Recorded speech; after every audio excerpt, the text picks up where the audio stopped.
All right, guys, it is June 16th at 5 o'clock. We are here for our regularly scheduled meeting. We will establish quorum. We have Carlin Fryer, Sarah Falconberry, Dallas Pipes, Dr. Kraft, myself, Christy Schmidt, Courtney Daughter Bruce, Rich Sena, and Garrett Wilson. We will proceed to closed session to discuss A, pursuant to Texas Code 551.074, deliberation regarding matters related to employment, appointments, resignations, terminations, retirements, and reassignments. B, pursuant to Texas Government Code 551.0821, deliberation of personally identifiable information about a public school student. C, pursuant to Texas Code 551.072, deliberation regarding the purchase, exchange, lease, or value of real property. D, pursuant to Texas Code 551.076 and 551.082, considering the deployment or specific occasions for implementation of security personnel or devices or a security audit. And E, pursuant to Texas Code Sections 551.071 and 551.129, consultation with legal counsel regarding legal issues concerning Master Security Services Agreement with Campus Guardian Angel. So it is 5:01, and we will go ahead and go to closed session.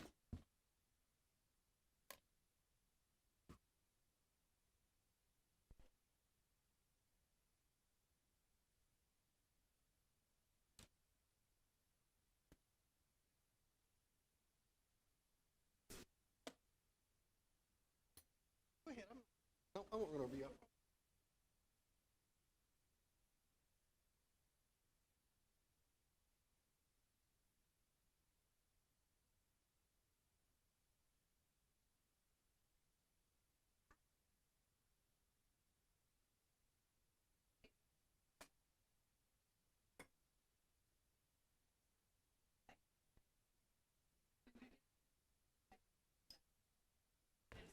Oh, no, you're not. It's in your head. This is jumping jacks. You're not cold. It's all in your head. It's all in your head. Mind over matter. Where's your jacket? I gotta look at something in your purse. We just asked.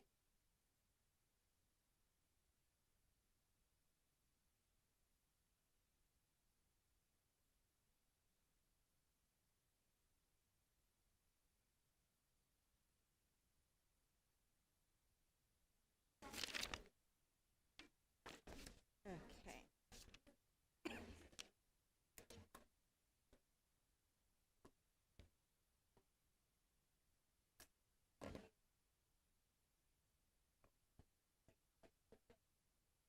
Oh, good.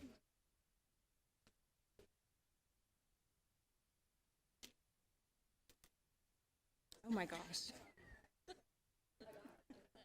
Are you ready, Dr. Kraft?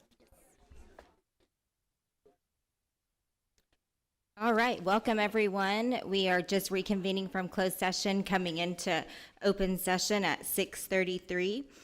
We still have a quorum. We have 100% participation from our board members and Dr. Kraft, and we will go into the Pledge of Allegiance. At this time, if you can please stand as Colt McCune from Champion High School will lead us in the Pledge of Allegiance and the Texas Pledge. I pledge allegiance to the flag of the United States of America and to the republic for which it stands, one nation, under God, with liberty and justice for all. Honor the Texas flag. I pledge allegiance to thee, Texas, one state under God, one and indivisible. If you can please remain standing for a moment of silence and prayer.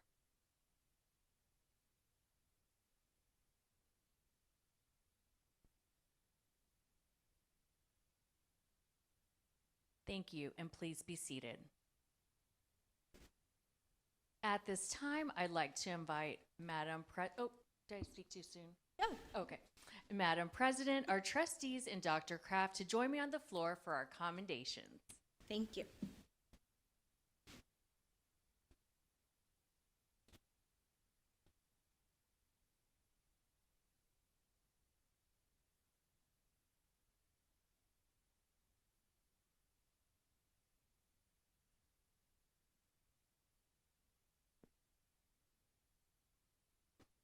This will be a familiar face for commendation number 1. Congratulations to Colt McCune from Champion High School. He was named as a 5A UIL state champion in social studies.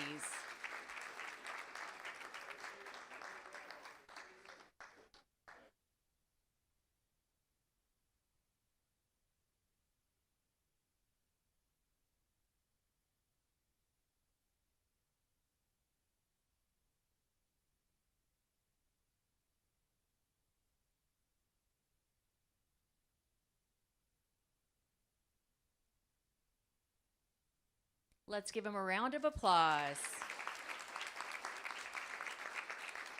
Next up, we have a very special recognition from Dr. Kraft. Okay, thank you. So in the summer, our board meetings are a little shorter. We have fewer student recognitions, but we have a fantastic opportunity tonight to recognize one of our teammates who received their 25-year service pin. That is Melanie Richardson.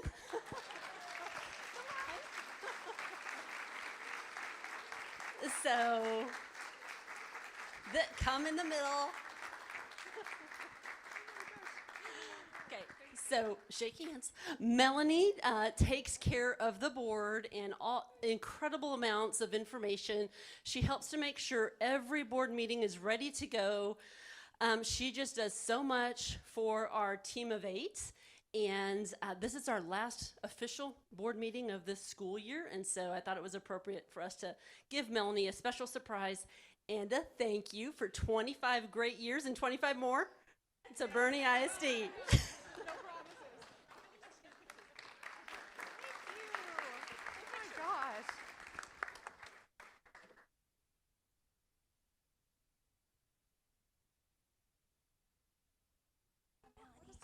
Thank you all so much. Promise you at least another 20. And that wraps up our commendations for this evening.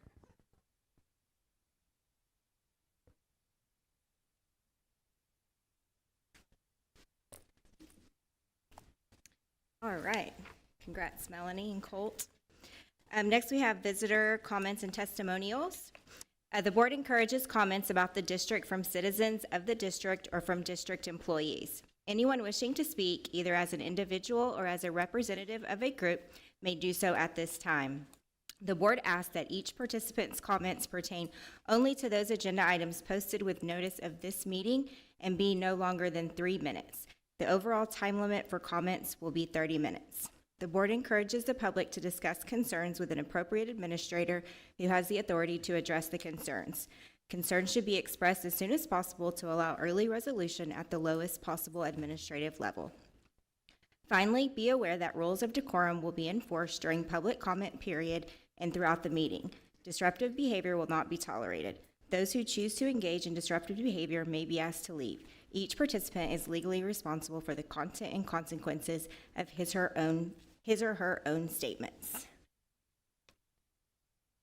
And first up, we have my sweet friend Lexi Scheid.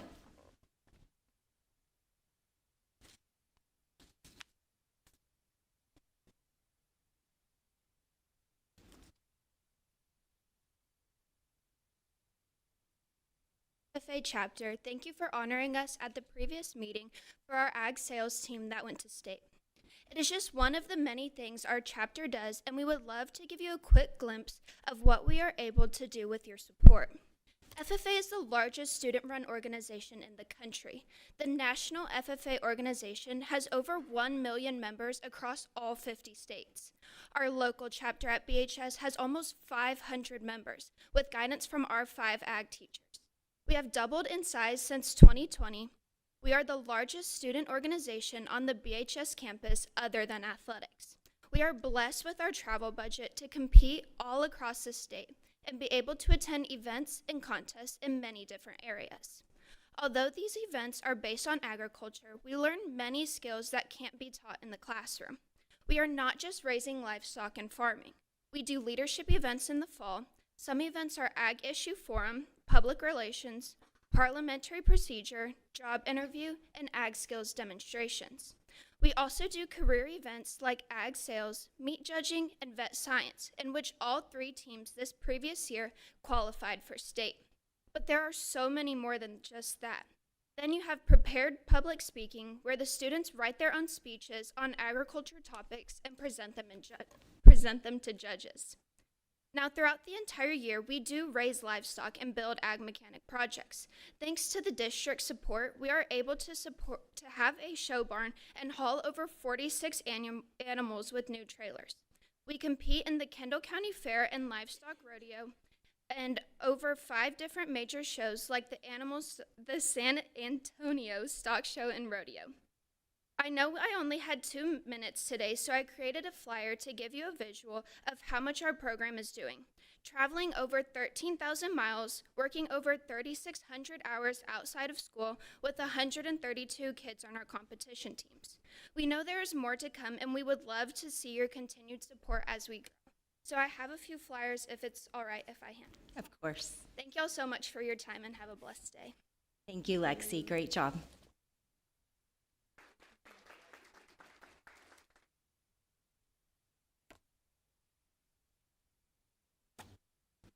All right, next we have consider action, if any, regarding items discussed in closed session. A, consider and take possible action regarding the purchase, exchange, lease, or value of real estate property.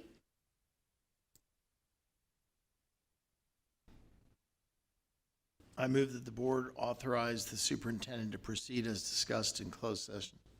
Second. Okay, motion and second. All in favor, say aye. Aye. All opposed, same sign. Okay, motion carries. And for B, I move for the Board of Trustees to approve the personnel report as discussed in closed session. I move, oh, go ahead. I move for the board to, personnel report. I'll second. Okay, motion and second. All in favor, say aye. Aye. All right, motion carries. Madam President, can I interrupt you? Please do. Okay, we'd like to announce Dana Comley was selected as our principal for Fair Oaks Ranch Elementary School. So if you could please join us at the podium.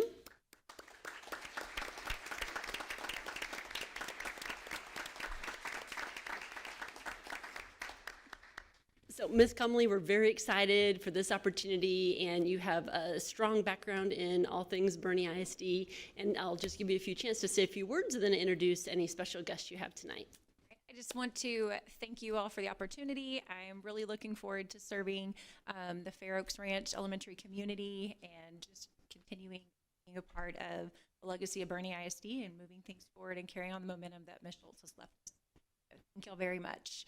And I have with me my husband, Eric Comley, my son, who is a student at Boss Middle School, and then my daughter, Brooke, who is at Fair Oaks Ranch Elementary.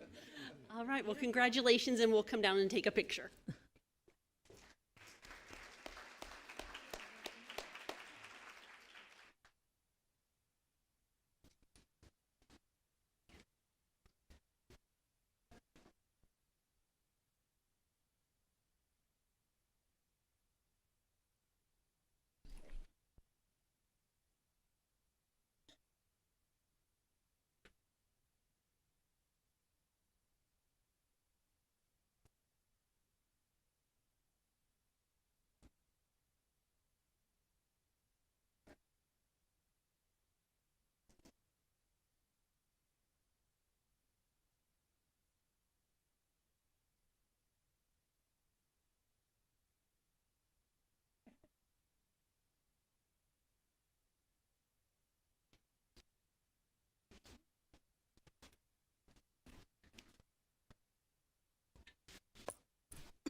All right, congratulations, Ms. Comley and your family.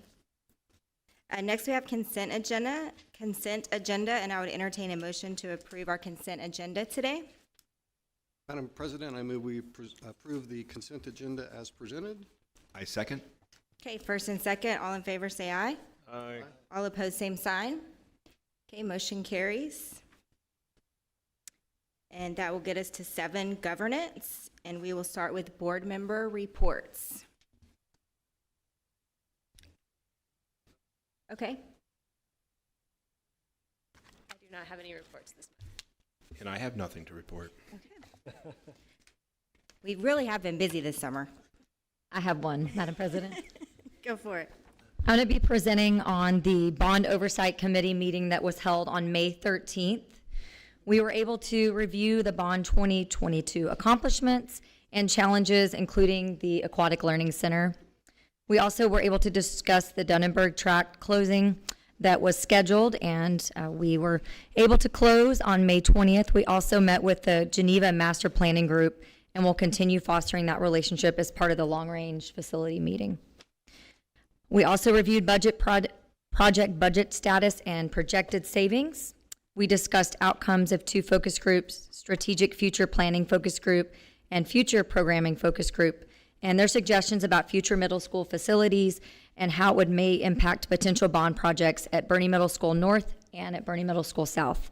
And finally, we discussed a secondary entrance, the options for Voss Middle School. Great, thank you. I attended the Board Program Evaluation Committee on June 11th. We discussed the CCMR and IBC results for spring 2025. So our team met to review the college career military readiness and industry-based certification for results for 2025. CCMR continues to carry significant weight in both state and federal accountability systems for high schools.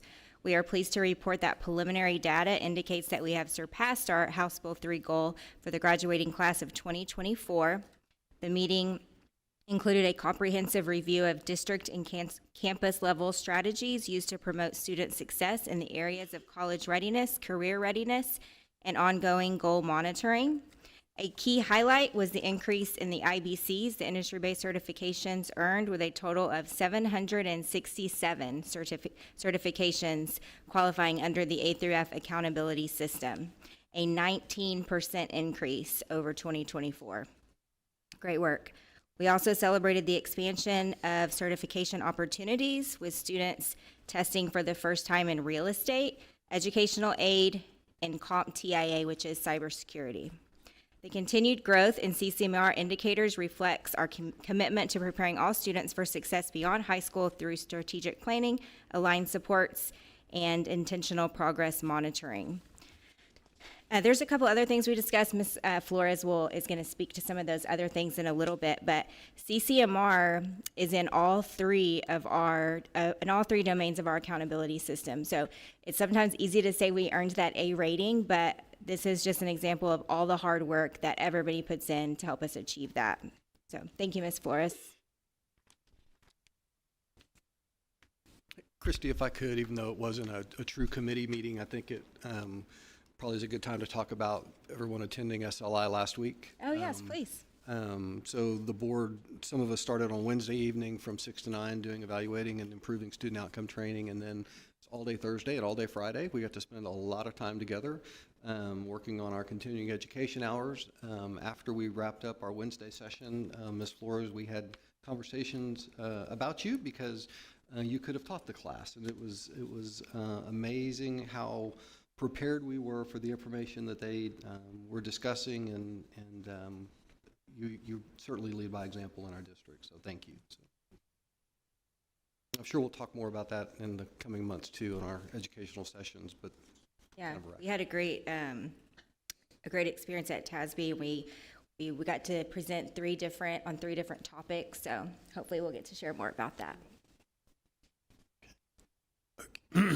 Okay, so I'll do the update on the legislative advocacy update.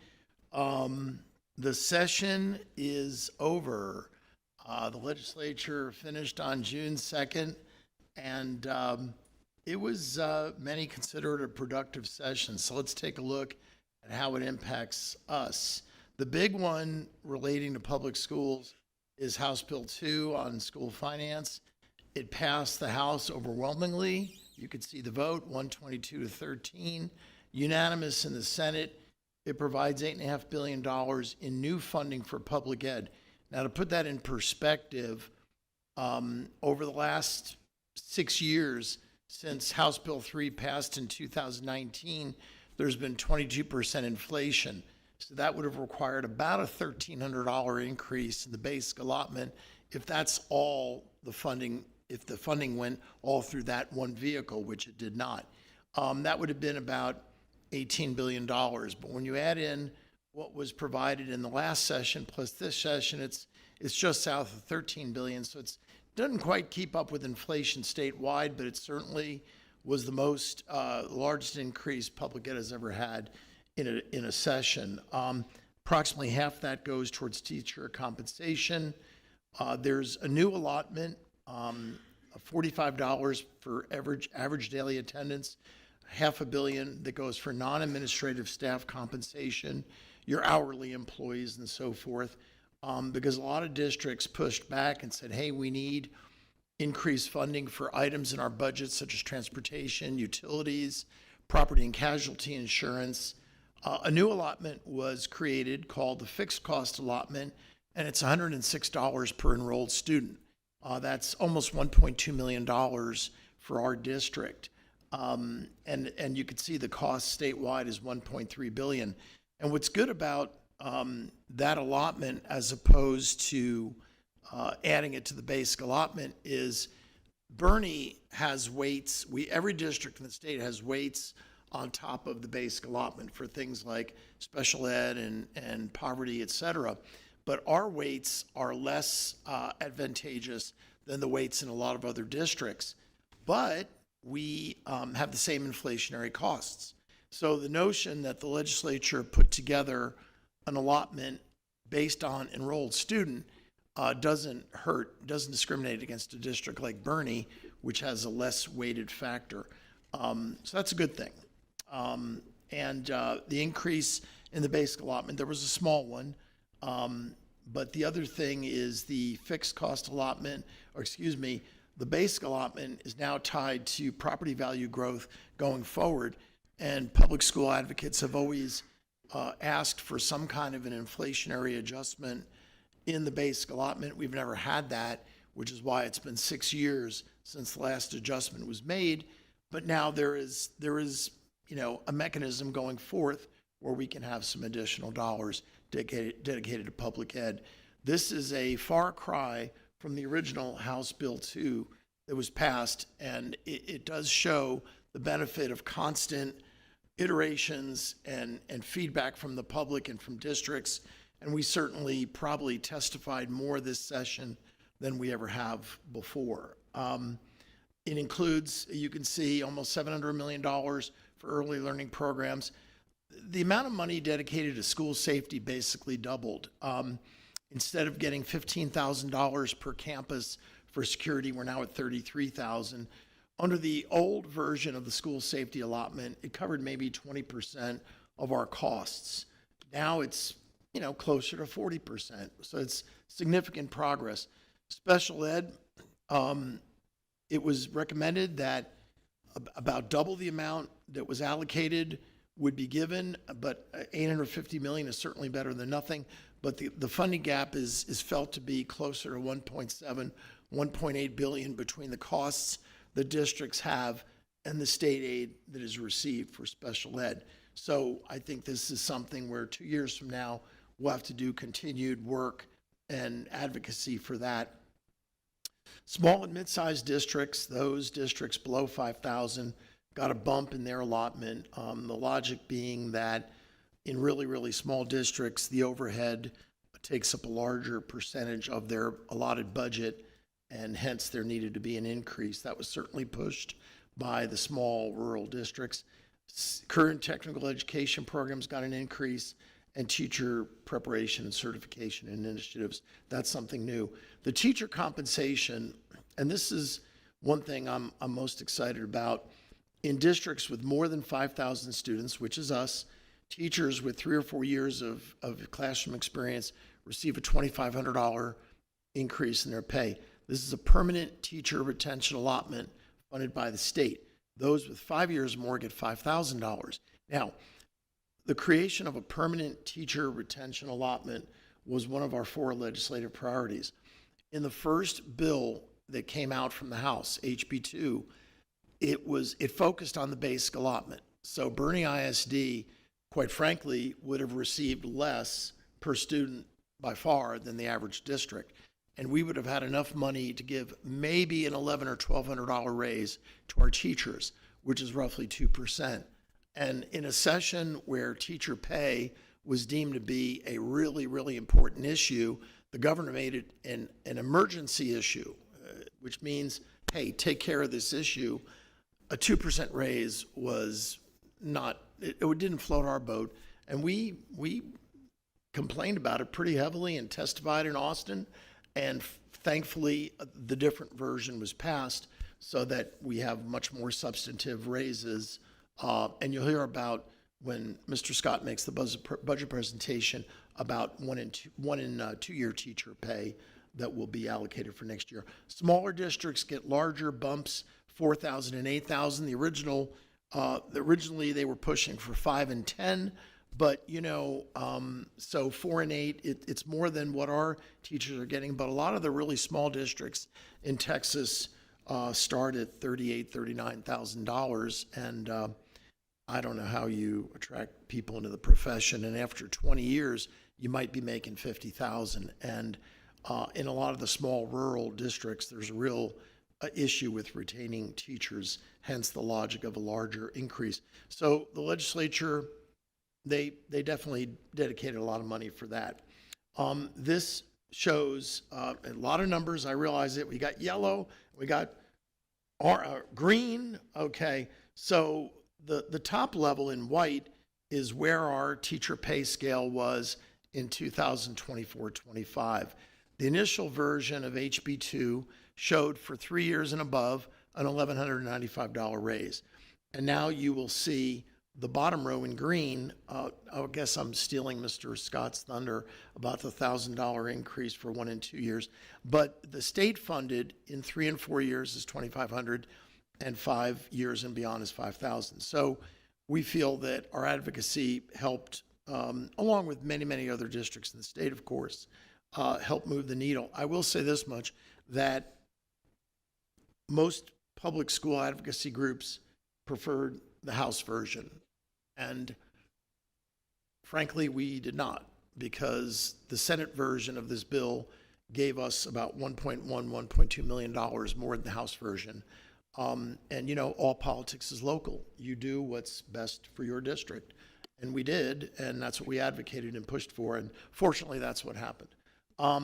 Bills on property tax relief, Senate Bill 4 increases the homestead exemption by $40,000. What's really interesting, this is for folks under the age of 65. For those that are 65 and over, I know I don't look it, but that includes me, okay? You're supposed to laugh at that. You're supposed to laugh. Okay. It goes from $110,000 to $200,000. So our senior citizens are going to get a $90,000 increase in their homestead exemption. Senate Bill 23. There you go. It's right below it. So it goes from 10 to 60, and that's on top of the 140. And then HB 9 offers some tax relief in that their inventory exempt from taxes is raised substantially. The total cost on this is like $6.5 billion. And then... You mind if I jump in and say something? Yeah, sure. If you have not done your homestead exemption, this slide better tell you to do your homestead exemption ASAP. No kidding. Yeah. Although when my son bought his first house, I had to bug him like 5 times to go fill out the exemption. He goes, why? I'm like, it'll save you money. Okay.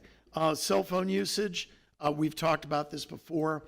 I just wanted to point out that the bill, which was authored by Representative Carolyn Fairley, the youngest member of the legislature, she's 26, had bipartisan support, 88 co-sponsors. In the House, you can see it passed the House overwhelmingly and unanimously in the Senate. I have no doubt that Governor Abbott will sign this bill restricting cell phone usage. You remember that we had our legislative priorities. One was to adjust the basic allotment to match inflation. That didn't really happen. Respect the profession, create a permanent teacher retention allotment. That did happen. Boost funding for school safety initiatives. That did happen. And continued property tax relief. I think when Mr. Scott makes the budget presentation later, it'll show us that for the 7th year in a row, the tax rate will decline. property tax rate will decline. Now, how do we do on our priorities? Well, you see the big check for the first three, and then a little check, a mini check for the increase of the basic allotment. Because $55, it's better than nothing, but it's not too big. So, any event, I think that's it for the legislative update. Any questions? And I want to say this, you know, Dallas, in his first year as a trustee, testified. We had other people from Boerne testify. They know who we are up there, and we had fun testifying, you know, so. And you did, what, 3 times, I believe? 3 or 4, yeah. Do they give you 3 minutes as well? Do they give you 3 minutes as well? Actually, you get 2 minutes, but I was an invited testifier on property tax relief, and I actually had 15 minutes. There was a lot of discussion back and forth with the senators, so that was a lot of fun. That was neat. Right, anybody else? Well, I wanted to say, though, he was also I don't know if we're going to speak about SLI and what he got to speak on. So what we get to hear as a board meeting here and what we get to hear on phone calls about legislative sessions and how many phone calls we need to make. Thank you, Rich, for being such a leader. I've talked with multiple school members throughout Texas, and you are definitely the one to go to ask and to get information, to figure out how to push agendas and to get things done at the legislative level. So thank you for everything you do, and we're very, very blessed to have you in Boerne. Well, thank you. I appreciate those kind words. All I will say is I'm glad the legislature meets every other year. This would be too stressful to do it every year. Amen.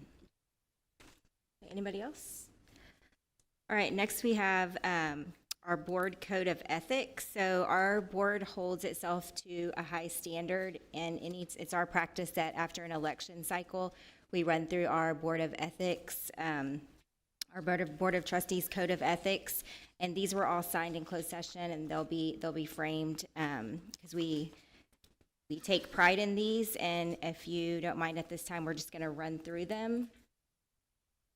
Starting with Mr. Fryer, if you're ready. As a member of the board, I shall promote the best interest of the district as a whole, and to that end shall adhere to the following ethical standards. And I'll take the first section as equity and attitude. I will be fair, just, and impartial in all my decisions and actions. I will accord others the respect I wish for myself, and I will encourage expression of different opinions and listen with an open mind to others' ideas. All right, trustworthiness and stewardship. I will be accountable to the public by representing district policies, programs, priorities, and progress accurately. I will be responsive to the community by seeking its involvement in district affairs and by communicating its priorities and concerns. I work to ensure prudent and accountable use of district resources. I will make no personal promises or take private action that may compromise my performance of my responsibilities. Honor and conduct. I will tell the truth. I will share my views while working for a consensus. I will respect the majority decision as the decision of the board. I will base my decision on fact rather than suspicion, opinion, or public favor. Integrity of character. I will refuse to surrender judgment to any individual or group at the expense of the district as a whole. I'm going to continue with integrity of character. I will consistently uphold all applicable laws, rules, policies, and governance procedures. I will keep confidential information that is privileged by law or that will needlessly harm the district if disclosed. Commitment to service. I will focus my attention on fulfilling the board's responsibilities of goal setting, policy making, and evaluation. I will diligently prepare for and attend board meetings. I will avoid personal involvement in activities the board has delegated to the superintendent. I will seek continuing education that will enhance my ability to fulfill my duties effectively. And then student-centered focus. I will be continuously guided by what is best for all students of the district. Sorry, Chrissy, I'd like to motion to adopt the 2025-2026 Board Code of Ethics as presented. Second. Okay, motion and second. All in favor, say aye. Aye. All opposed, same sign. All right, motion carries. Thank you.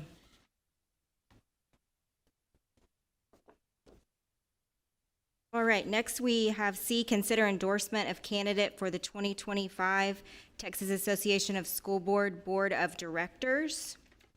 Madam President, I would like to nominate Rich Senna for Region 20, Position D of the TASB Board of Directors. Second.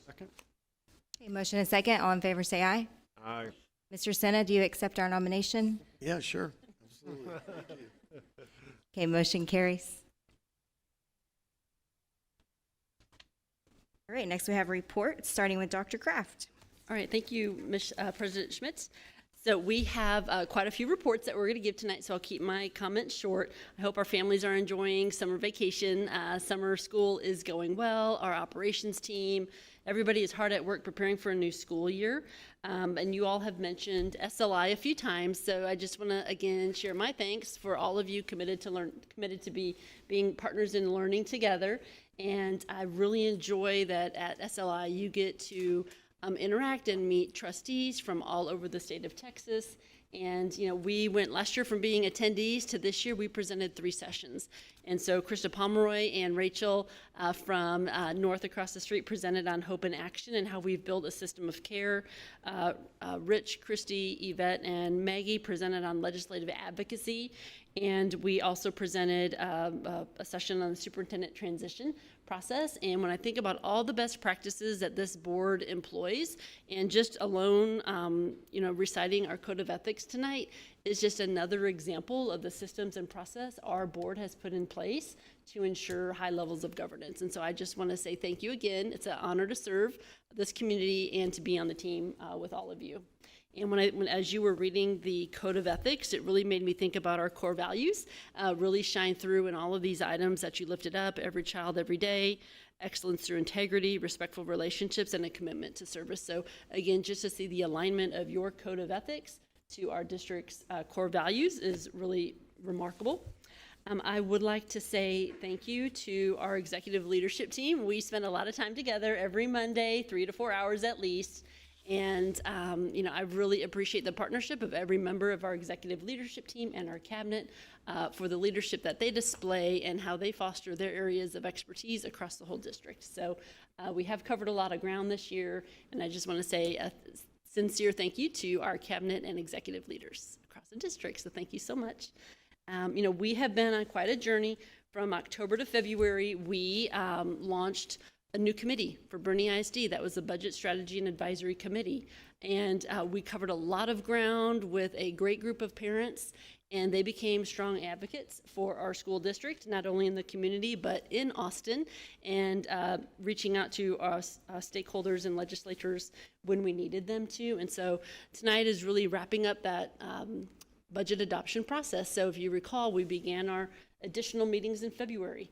And we met once a month, and every time we met, we would be adjusting our projections and bringing you new information. And as the legislative session was unfolding, we were bringing you what we knew at the time. And so it's just really exciting to be at this place tonight where we have spent so much time on this topic, and you all have asked tough questions. And our team has put pen to paper in many different ways to bring forward the budget tonight, so we're proud of that work. But I do want to just do a quick recap of all the strategic moves we made this year alone in regards to compensation. We started the year in September with shortage of bus drivers. And we knew that our pay was nowhere near where it needed to be. We studied the data. We brought you a proposal. And in September, you all approved the pay raise for bus drivers from $16 to $19 an hour. That was monumental because that basically took care of our bus driver shortage in a very short time. And that same night, we also brought you a proposal of starting a stipend for our highly specialized special education positions. As you know, we've been tracking how much money we've had to pay in contracted services in the area of special education, and approving that stipend really virtually stopped the exit of our most highly specialized special education staff from exiting the district to going to work for contracting agencies. And so we're really seeing that pay off now as we head into a new school year. So thank you for that. And then in November, we have been strategic in understanding that we want to be as competitive as our business partners in the area, and we brought you a proposal to raise hourly pay by $1.25 an hour. And through lots of great discussion, you approved that pay raise that went into effect in January, and that virtually filled every vacant custodian position almost overnight. Because that bump made a big difference. You also approved a one-time retention incentive for staff in December. And so those are incremental moves that our board approved throughout the year while we were awaiting legislative action. And so on behalf of our employees, I just want to say thank you for being open to the conversation and the proposals that we bring you, because we're studying the data and we're seeing areas that we can make strategic adjustments, and we appreciate your support in those areas. And so with that, I'm going to turn it over because we have about 4 reports and more discussion items. Dr. Kraft, Yes, sir. if I could just add a point, I really appreciate the recommendations you and the leadership team made. Jill, I appreciate you really drilling down into comparing us to other districts. Some were ahead, some were way behind. And we have to do everything we can, given the constraints of our budget, to be as competitive as possible. I don't think we've reached the promised land yet, but we're a lot closer. So I appreciate the work that you put in. And to go from 18 vacancies in the custodial department to just 1 or 2 or whatever the number is very strong in a 6-month period of time. All right, thank you, Dr. Kraft. Next, we have instruction. Ms. Flores will discuss review of end-of-year screener data and preliminary spring 2025 STAR results. Good evening, Madam President, members of the board, and Dr. Kraft. Tonight, I will bring you the results of the end-of-year testing for all universal screeners and our preliminary STAR results. Our primary focus is in supporting every child every day. We are dedicated to collaborating respectfully with all stakeholders in order to ensure student success. All that I will be presenting to you ties directly to our scorecard under student success. House Bill 3 requires a common approach to diagnostics, and TEA has identified certain tools for districts to use to meet these requirements. For pre-K, we use Circle Progress Monitoring, and for grades K through 2, we use M-Class by Amplify and NWEA MAP for math. To align with House Bill 3, we have created a goal within our local accountability scorecard under student success for early childhood proficiency. By May 2025, BISD will increase the percentage of K through 2 students scoring at or above benchmark on end-of-year universal screeners in reading and math from 79 to 80%. As part of providing high-quality full-day pre-K for 4-year-olds, districts are required to monitor student progress in 5 key areas: language and communication, reading, writing, math, and health and wellness. Assessments are administered at the beginning, middle, and end of the year to give teachers a well-rounded view of student development. This chart shows how our English-speaking pre-K students performed across all 5 domains at the end of the year compared to the beginning and the middle. While the end-of-the-year expectations are more rigorous and student progress varies, the data reflects steady gains overall, with only slight dips in math and health and wellness. We currently have 4 bilingual pre-K classrooms, and based on teacher input and data analysis, we identified a need for greater assessment calibration because we did notice a dip in the health and wellness. During May's Boerne U, we met with all pre-K teachers and calibrated to develop clearer scoring guidance for the upcoming school year. While students are making progress, many did not meet the end-of-year benchmarks, and the small number of students assessed impacted overall trends. So in language and communication showed partial recovery from the middle of the year. Reading, we did see some strong gains, and writing increased slightly. Math peaked at the middle of the year and then a slight decline at the end. And health and wellness is the area that we're going to be really looking at for this coming year. Not that it's an excuse, but 3 of our 4 teachers are brand new to pre-K, and so a lot of learning and support is still needed for them in order to learn these assessments. We will continue rubric calibration and goal setting with campuses. We will partner with Region 20 for targeted support, and we will engage our new SPED behavior coordinator to address SEL and behavior issues with our pre-K students. Larissa, I have a question. Pre-K kids don't usually read, but in both English and Spanish, the growth was tremendous. If they're not actually reading. So it's letter naming fluency. Okay. Okay. and speed of which they name the letters. That's considered reading. And the ability to recognize letters immediately correlates to later word reading fluency. So that's why it's very important in pre-K. Very good, thanks. Larissa, how many, you said 3 of the 4 teachers are new. How many students are in those classes? There's roughly 16 per classroom. I don't have the exact numbers, but I can get those. So in alignment with TA requirements, Boerne ISD administers the state-adopted literary assessments M-Class Dibbles and Lectura for students in grades K through 2. These assessments are given again at the beginning, middle, and end of the year to measure reading development and comprehension. Assessed areas include phonemic awareness, phonics, word reading, fluency, and in grade 2, comprehension. The following chart shows our end-of-year results for kindergarten through grade 2. Kindergarten saw the biggest increase from the beginning of year of 24 percentage points, and 6 percentage points higher than the previous cohort. First grade, we saw a 12% increase from the beginning of the year and a 5-point gain over last year's cohort. And second grade, we saw an 11% increase from beginning of year and a 4-point improvement from the previous cohort. So this data includes both our emergent bilingual and non-EB students assessed in both English and Spanish. And it's important to note that foundational reading instruction for our EB students is done primarily in Spanish. So to have these gains is tremendous.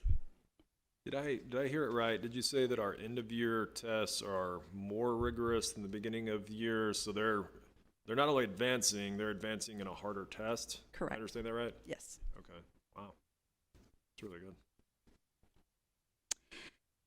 NWEA MAP, which is Measures of Academic Progress, is a comprehensive assessment tool that helps us make data-informed decisions. So MAP's benchmark cut scores adjust each testing window. So when we see sustained or increasing percentages, that means our students are making progress aligned to nationally normed expectations. In kindergarten, performance improved from 84 to 87%. A clear sign that foundational readiness is strengthening. First grade made even greater gains, moving from 78 to 83%.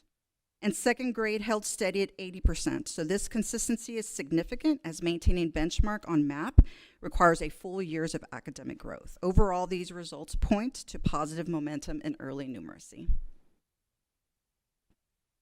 So our combined reading and math screener results for kinder through second grade, which is a clear snapshot of early academic readiness, our district goal set in the beginning of the year was 80% of students at or above benchmark. And I'm very happy to say that we surpassed that goal of 82%, both in English and Spanish for reading and math. So what's the goal going to be for next year? I don't know yet. We still have to analyze and make those determinations this summer. Next subject is math. I'm going to continue with math, and in elementary, again, we continue to use NWEA MAP all the way 3rd through 5th grade. So this slide highlights our achievement results for grades 3 through 5, showing student proficiency from beginning to the end of the year. In 3rd grade, we did show some strong gains, rising from 82 to 87%. 4th grade, we dipped slightly from 85 to 84. In 5th grade, we increased from 78 to 79. So as with K through 2, it's key to remember that MAP benchmarks adjust each window, so holding or improving percentages means students are growing academically throughout the year. So this is good news. MAP is administered to over 11 million U.S. students annually, and students scoring above the 50th percentile are performing above the national average in math. I'm proud to say that in each grade level here in BISD, the students are scoring above the national average. Okay, so now I will transition to our 2025 preliminary STAR results. For the following slides, I will review our preliminary percentages within the 3 passing performance levels: approaches grade level and above, meets grade level and above, and master's grade level. STAR passing performance percentages do differ across grades and subjects. So for example, in 3rd grade math, for a student to earn approaches grade level, they have to score 41% of the test correctly, which equates to 15 out of 37 questions. And it just goes on from there. Our campus level combined English and Spanish STAR math results in grades 3 through 5 provide meaningful insight. In third grade, we were at 87% approaches, 68% meets, and 35% masters. Fourth grade, 85% approaches, 66% meets, 44% masters, and especially strong showing on what's historically the toughest elementary math test, which is fourth grade.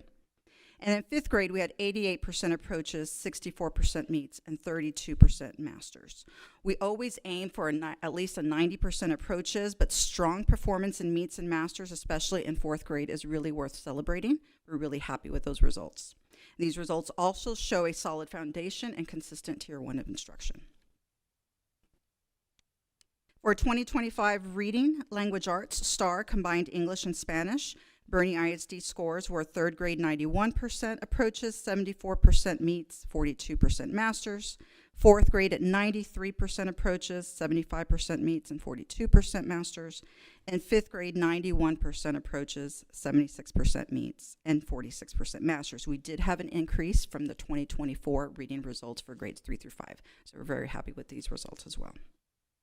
What's the category that comes before approaches? Is there one or two before approaches? There's approaches is split up into low approaches and high, and then there's did not meet. Okay, so Which the is only not one passing. is not passing is did not meet. Correct.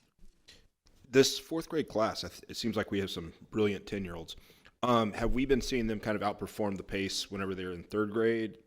I'd have to look. I'm just research curious that. if this is just a one-off where this class is doing. There was a big increase in our House Bill 3 goals from last year, so I would agree with you that yes, that's probably accurate. Okay, moving on to our secondary. Sixth grade overall did very well in both reading and math. Performance in math improved by 4% at the approaches, reflecting strong instruction and effective interventions. Now, you will see a very big decline in seventh grade. So let me backtrack.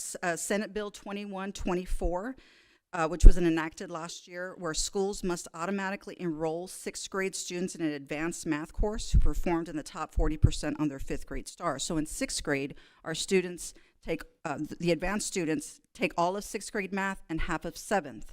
So then they take the sixth grade STAR at the end of that year. Then in seventh grade, they take all of the rest of seventh grade math and all of eighth. So then they take the eighth grade STAR. So our seventh grade advanced students took the eighth grade STAR in order for them to be ready for algebra in eighth grade. So we're going to be seeing this dip. So these are our on-level students, mostly our special population. So we knew we were going to take a little bit of a dip here in seventh grade math, but we'll be working on that. Eighth grade, again, gains in all categories, boosted by the inclusion, again, of our high-performing seventh grade students. And Algebra 1 continues an upward trend with a 3% increase in our master's percentage, which is great, and compared to the region and the state, and I'll be showing you that in a later slide. So you mentioned that's understandable with seventh grade that we'd be working on that. What are some of the things, generally speaking, that could be done to improve that performance? I think one thing is making sure we have our strongest teachers in those subject areas and making sure that we have a really tight alignment to our curriculum. And something else I've noticed too is for Algebra 1, for example, attendance is definitely, that's such a big deal to not miss class. And so it's highly encouraged, and especially for the classes that count as your high school credit. I think probably this is a great example of what attendance does, that a lot of those kids, they did not want to miss class. So you see just an increase in how they're performing as well. So we can continue to stress the importance of being in class for the other grade levels. It does have a direct correlation to success. Absolutely. Can we go back to that one slide? Yes. Just a clarification for my own learning curve. On that slide, the Algebra 1 and 8th graders, so the kids that are taking Algebra 1 in 8th grade, do they additionally take this 8th grade test? No, they just take the algebra test because they've already completed their 8th grade TEKS. Which would have shown in their 7th grade STAR score, because they took the 7th and 8th. So because of this transition, the the population has kind of shifted, and so Okay. this is the first year we're really seeing that. So last year this did not occur. This did not, okay. Right. Thank you. Okay, moving on to reading. We did, again, sixth grade did very well across math and reading. So there were significant gains. Approaches rose to 91%, meets to 76%, and masters to 45%. Again, at seventh grade, we did see a slight decline. And eighth grade, overall, a decline with masters dropping from 51 to 46.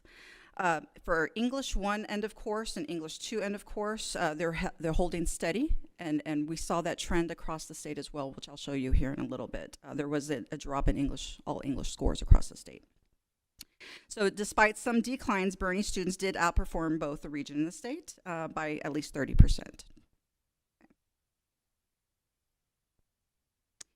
A clear progression from 5th grade to biology shows some increasing levels of thinking and proficiency. So strong meets performance in 8th grade, and biology indicates most students are on track. And so one huge area of focus will be for this next year will be, of course, 5th grade science. And that's the first time they do take that assessment. In 8th grade social studies, the test continues to be one of the most difficult assessments. So for the approaches grade level, students do need to answer 21 of the 49 questions correctly, which is a 43% passing rate, and that is among the highest amongst the tests. The rates for U.S. history remain steady across the state as well.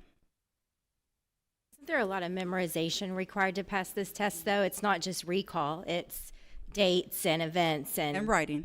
Writing. There are open-ended responses as well. Yes.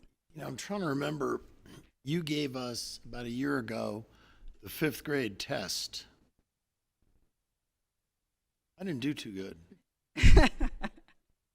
We can try again in the fall.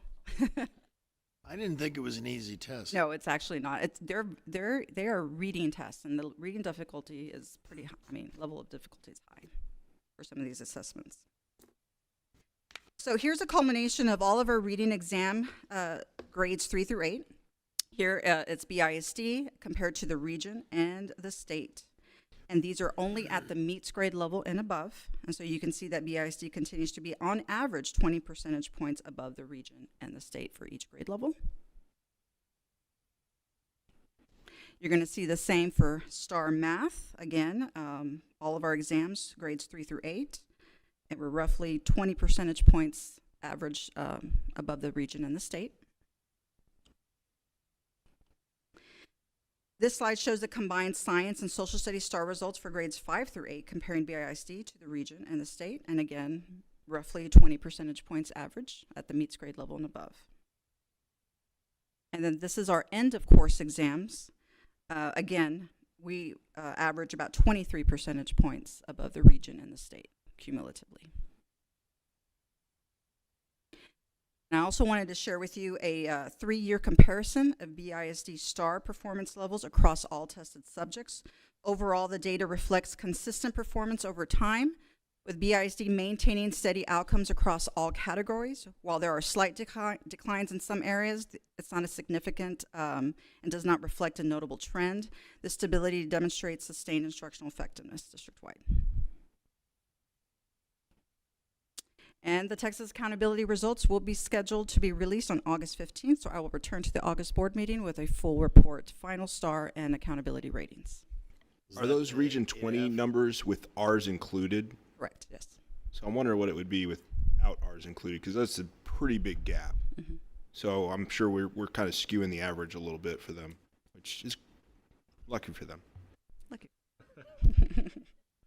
Any questions? And CCMR, Yes, sir. our rating, when do we find that out? We have preliminaries, but they're not final until August 15th. Oh, okay. Nice work. These are difficult tests, and I appreciate the fact that we're staying stable or increasing, and if we're not, then you're finding out why. So thank you. Thank you so much. All right, next we have Ms. Pomeroy with Student Support Services for a Student Health Advisory Committee Annual Report.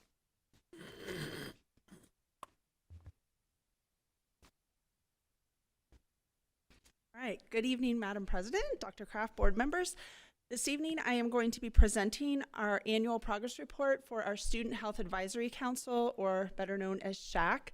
And I'd like to use this moment to just give a shout out to all of our teachers and to Larissa's team for constantly focusing on our academics.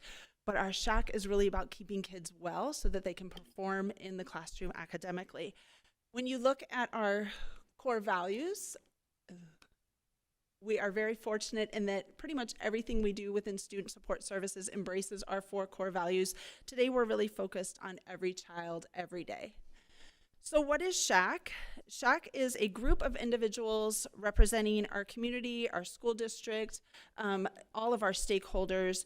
They're providers of advice and guidance around health programming and wellness in our district. Under the Texas Education Code, we are required to give recommendations, policy recommendations, procedures, curriculum recommendations, and strategies around health and wellness in our district. And again, we must report once annually on our activities. The board is required to approve at least 5 members to serve on the Student Health Advisory Council. We're very blessed in our district in that we have lots of community members who are engaged. There are 5 members who are employed by the district, but then we have to have the rest, the majority, that are not employed by the district and represent our community and the surrounding area. 8 of our members, they're listed on the right, are actually parents or grandparents, and we actually have other members who show up who are not approved by the board or recommended by the board, but just are there to provide information and insight and to participate on this committee. So again, we're very fortunate. We are required to have 4 meetings. These were our meeting dates this year. And we are also, back up one slide here, we are also required to oversee our wellness plan. Last year, during 23-24, we spent a lot of time working on our wellness plan. Our wellness plan focuses on 4 key elements: nutrition promotion. That's how we market health and nutrition in our district, primarily in our cafeterias, around snacks and healthy meals. Nutrition education, teaching our students how to make healthy choices. This is primarily through our health education courses. Physical activity during our PE courses, our athletics, but then also family engagement activities. And then school-based activities, which include our health fairs, mental health awareness, anti-bullying campaigns, and our overall well-being. There are 10 components to our coordinated health program. Not all 10 components have to be discussed each year in our SHAC committee meetings. However, when you look through these, our physical education and physical activity, nutrition, environment, and services, health education, social and emotional climate, physical activity and environments, health services, our counseling and social services, employee wellness, community involvement, and community engagement. We covered all of these this year. Our accomplishments for the 24-25 school year really were focused on our integration of our technology plan. We coordinated our focus this year along with our technology committees. And our primary focus this year was our integration of digital devices in our public schools and TEA's guiding documents. We spent a lot of time looking at the recommendations, and we proposed revisions to the district guidelines for the use of digital devices in accordance with TEA's timelines.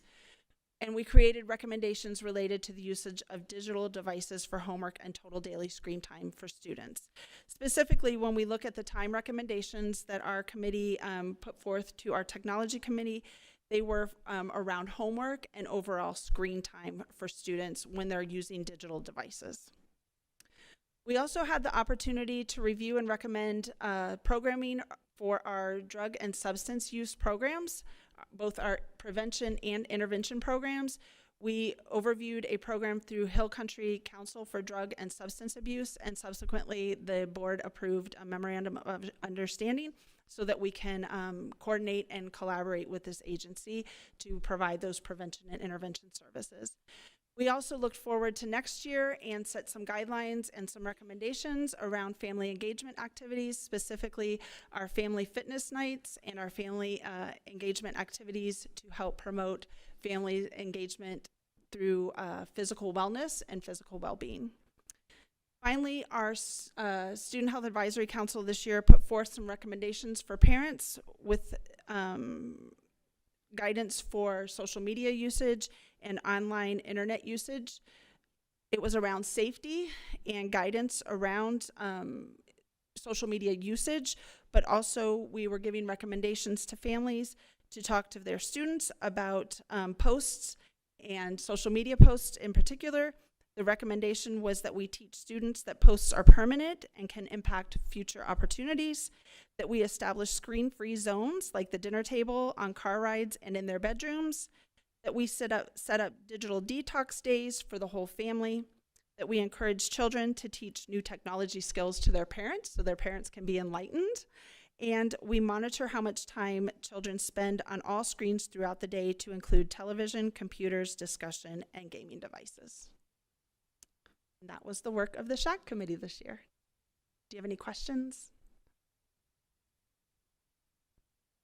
Ms. Pomeroy, I would just want to say it was a pleasure being on the committee.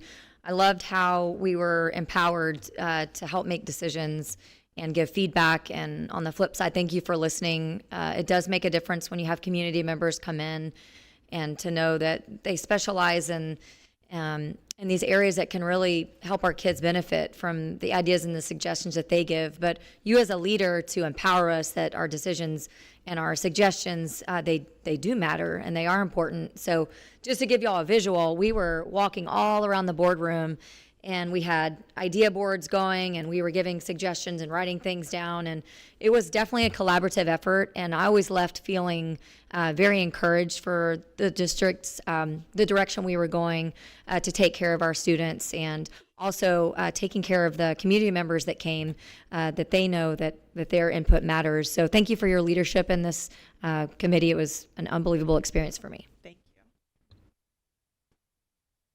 These were some amazing talking points. Were those shared? I was actually pulling up our website now. Some of these, like the screen time, I was not aware of that. I would love to have that knowledge. Is this where we can access it off our? So it is included in our SHAC minutes, but we are working currently on kind of a PR campaign and coming up with some guidance for families where they can access it on the website.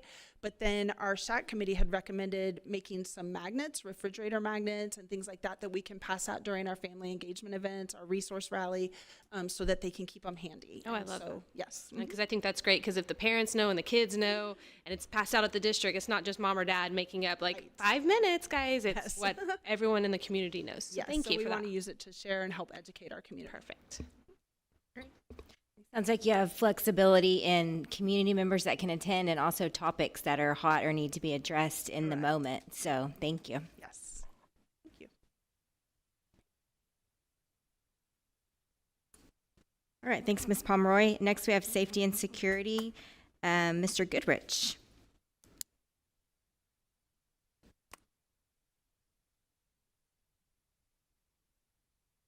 Thank you, Madam President. It's been another school year completed, and as a part of that, the compliance, after review from Texas State and the Texas Education Agency, we will be submitting all of our administrative compliance obligations as scheduled tomorrow to complete out the school year, as briefed in closed session. Any questions? Very good. Anybody have questions? Is that systematic, something that's just done every year, just something that you have to do every year per state requirements? Yes, ma'am. We have regular administrative requirements and then also annual to close out the school year and reset for the next. It involves multiple levels of review from emergency operations plans to day-to-day operations. It seems like you're doing a great job, so thank you. I do have a question for you, because I'm always curious, and I think it's good for the public to know this. How many other districts, or if it's towns or whatever, that are going to be attending your training over the summer or through the school year, do you have an idea of how many other either districts were kind of helping out with facilitating training or certifications, or other communities, if it's sheriff office or other partners that you might have? So just this month alone, we will host 2 40-hour classes. We're in the middle of one right now. We just finished the first day and just completed one 2 weeks ago. Each class consists of 24 students, and it is a train the trainer class. And so the state of Texas has mandated that every officer in the state complete 16 hours in the standard response protocol for an active attack event, mandated by alert in the Texas School Safety Center. We provide a foundational piece for that, where we actually bring in hopeful instructors, train them up to that level, and then they return back to their departments to implement that training. That's something that's very unique to Boerne ISD, and we are recognized as a regional host for alert. But at least once a month, and during the summer, it's not uncommon to drive by our facilities and see 20 to 25 law enforcement in vehicles here. We take a lot of pride in how we're looked at and how we're able to share some of that knowledge that we've gained, and it's an amazing opportunity, and that's as a direct result, right, from leadership from the superintendent, from the board, and more importantly, this community has an expectation that we're going to do those things, and we are truly a unicorn town in that manner. Everyone that comes in and visits talks about the hospitality, how they're greeted when they arrive, how they're seen at lunch or getting coffee in the morning. This is a very special place, and that leadership starts right here and is reflected in the community. Well, thank you for being part of that. I mean, it takes good leadership to have leadership, and thank you for Dr. Kraft for allowing our facilities to be a part of that beacon of where everybody wants to get the best training. So I appreciate you leading that. In short answer, I believe that's, I think 400 different agencies have been represented, and we've hit 1,000 over that 2-year period that we've trained. Interestingly enough, 2 weeks ago, I was in a wedding in Florida and came across an associate of Mr. Goodrich's that had been through and works with him in the training. So, and our instructors come in from all over the country. We have one of our instructors in the class right now, 28 years with Houston PD, lead sniper on their SWAT team. The other 2 instructors are from Amarillo, Texas, and they work full-time for the Department of Energy on their tactical team, protecting the nuclear sites. When I express to you the level of experience and expertise that these instructors bring to the table, it is amazing. Thank you. Yes, thank you very much, Mr. Goodrich. Yes, ma'am. Okay, we are down to actions. Administrative services, Dr. O'Hare.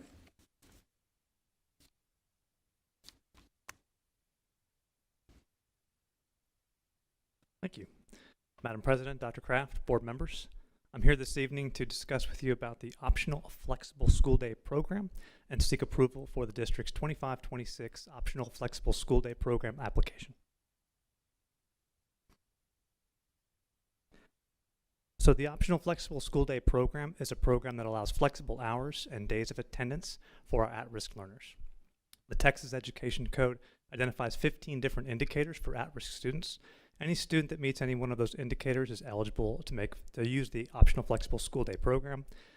Those can be anything from failing a state assessment, to being behind grade level, to other life factors like being eligible for pregnancy-related services, having an incarcerated parent, or being homeless. Just some examples of at-risk indicators for students.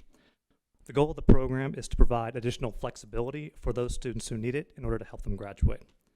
It's not a program we use often, but when used, it can be the support or tool a student needs to help them complete their studies.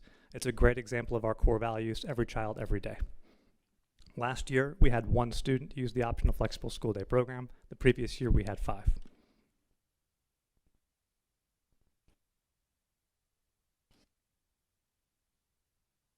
You've got a copy of our complete application in your board book. Our application requires us to select a start and end date for the program. You can see we have it starting on the first day of school and ending shortly before the school year is over. We identify eligible students for our application as those identified as at-risk by the Texas Education Code. The staff at the Boerne Academy and the Boerne DAEP are assigned to facilitate this program.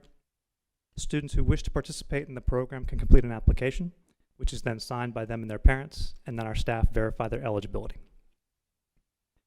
Any student who participates in the optional flexible school day program will receive program offerings such as special education services, CTE, and bilingual education services as required by law if they qualify for those services. Once a student's application is accepted, a schedule is created for the student and their minutes are individually tracked and signed off on by an instructor. We can receive ADA for these students.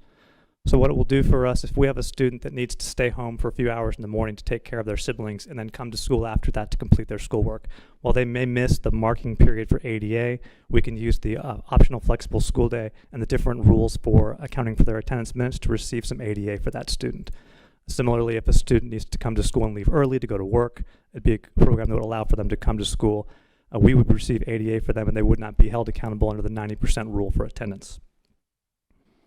So we can receive ADA as long as we comply with the rules that are listed in our application and in the Student Attendance and Accounting Handbook. We've got a public hearing that's associated with this, but before we get to that point, I'll entertain any questions from the board about our application. I just think this is a great example of meeting the students where they're at. So rather, if even if it's just that one kid, we can give them an opportunity to graduate. So I think it's great. I think it's great that we do this. I don't know how long we've been doing this, but I think it's it has to help with our ADA and help with our graduation rates as well. So it's great. Thank you. Yeah, that's what I was going to ask about. You mentioned this year we had 1, but last year we had 5. I'm assuming all 5 of those graduated? Yes, sir. So we have about 800 graduates, something like that. So that's 2/3%. So I guess that explains why we're over 99% graduation rate. Yes, sir. Kudos to Dr. Hatton and his team over there at the Academy at the DAP for what they do to graduate our students. They did graduate more students this year than last year. Is there any checking in after graduation for kids that are at risk like this? Is there any follow-up? Ms. Pomeroy? That's a good question. That might be more of a Ms. Pomeroy Ms. question. Pomeroy?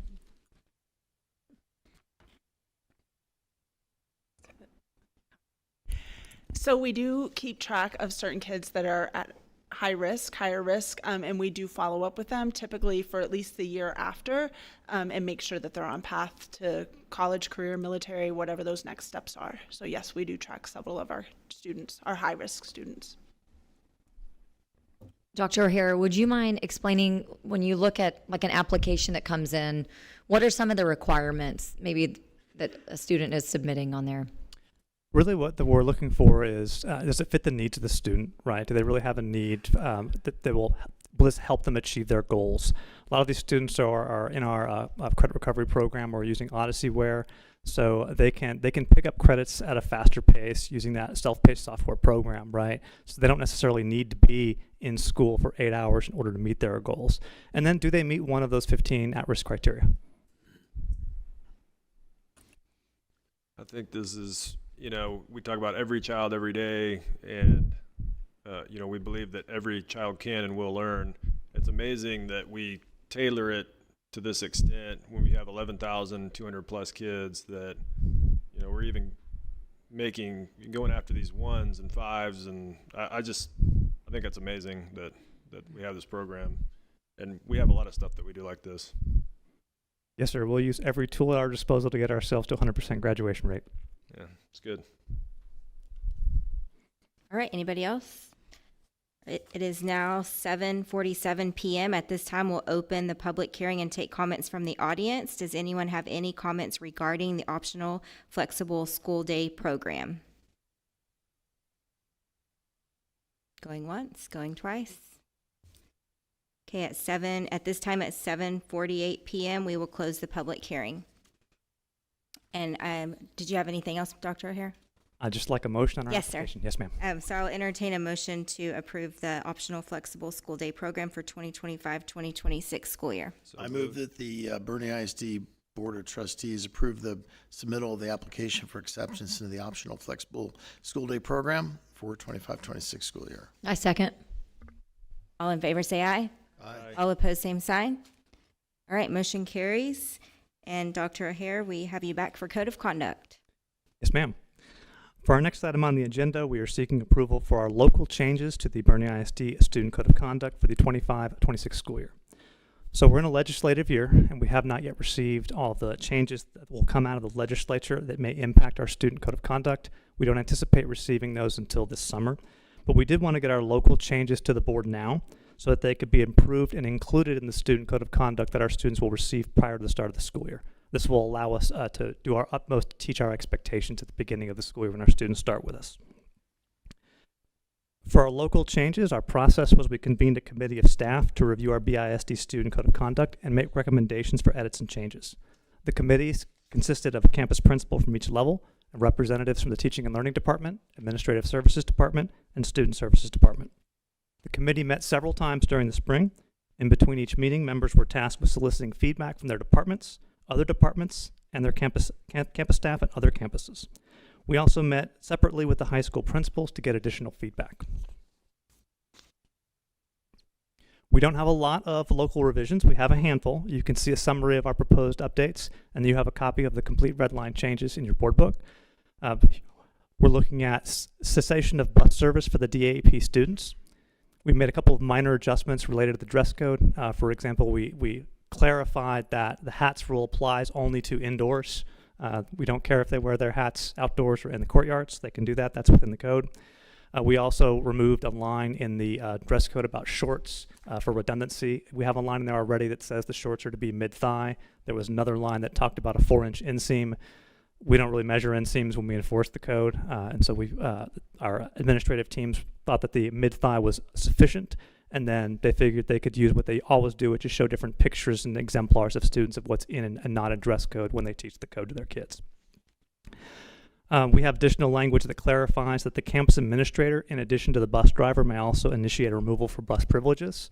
Our campus administrators are often working the bus ramps and the bus lines, and occasionally we do have students that violate the student code of conduct while getting on and off the bus, and that can also require temporary cessation of bus privileges in addition to misbehavior on the bus. And then, of course, we updated our staff and our contact information that's in our code.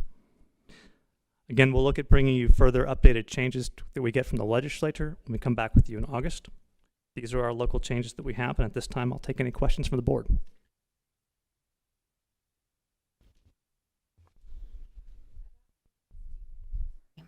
About how many students were we busing to DAEP? Oh, I don't have an exact number on that. Okay. I do know that, a half dozen here and there, just about at every different time. The students at DAP serve at 45-day, on average, placements at a time. Okay. And so they rotate in and rotate out. And so at any given time, we may have somewhere between 2 and 6 that are getting bused back and forth. So this holds the entire family more accountable. So that's Yeah, it also honors the real process for removing a student. An order of removal on its face removes a student from the campus that they originally go to and keeps them from coming to that campus or coming to any extracurricular activities on that campus. So what we were doing was allowing them to come on the campus just to ride the bus. But it can create an opportunity for problems because they could still interact with other students from the campus. Thank you. Yeah, totally separate subject, but we mentioned bus. I don't expect you to have the number right now, but if you could just let us know approximately how many students ride the bus and where it was a year ago, because I seem to remember there was some kind of an increase this year. Huge, yeah. We're working on that, yes, sir. Okay. We'll bring that back to you closer to the start of the school year. We do have a new route finder system. We use as part of a registration process. Every year we collect data on who's riding the bus. And then the school year starts and we get accurate information on who actually shows up to ride the bus and we make adjustments. So my understanding, and we do several counts during the year, which is what we use as physical head counts to get our ridership, which is probably our best year-to-year comparison of actual ridership one year to the next, but we can get you that data. Okay, thanks. And I'll just interject as a reminder back to BSAC, we had 4 subcommittees. One of them was operational efficiency, and so there was time spent where our committees were talking about bus routes and efficiencies and where we could be more efficient. Dr. Hare, I support all the changes and everything. I did have a question, or really not a question, but just a comment. So regarding dress code, changing the language makes sense. The question that I hear, or the comment I hear more often, and especially as we're having several new principals coming up this year and things, is just consistent enforcement across campuses. It's probably one of the things I hear most of. So I would think that's part of our summer training and all of that. Yes, sir. We do a piece with the campus principals every summer about setting expectations and then talking about not just setting the expectation, but how do you follow up and progress monitor that expectation. If you're a Seinfeld fan, the example I always use is the Seinfeld episode when he goes in to reserve the car. He has his reservation and they don't have his car. Anyone can just take the reservation. That's not really holding the reservation is what matters, right? Anyone can set the expectation, but progress monitoring, following up periodically about the expectation is what makes the difference. Yes, we'll continue to do that with our admin team this year. Thank you. All right. Well, I make a motion that we accept the 2025-2026 BISD Student Code of Conduct as presented. Second. Motion and second. All in favor say aye. Aye. All opposed, same sign. Motion carries. Thank you. Thank you, Dr. O'Hare. Colt, are you learning anything yet? All right, next we have Mr. Scott with business. Oh, sorry, Mr. Goodrich is back. I'm sorry, Mr. Goodrich.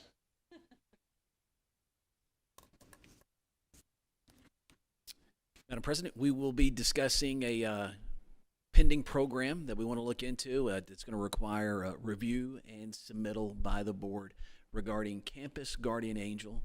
It's a group that we've been working with. This is a first of, so it is complicated, but it's the use of silent panic alarm technology and pre-positioned drones within the school that would be remotely operated and controlled from a remote tactical operations center.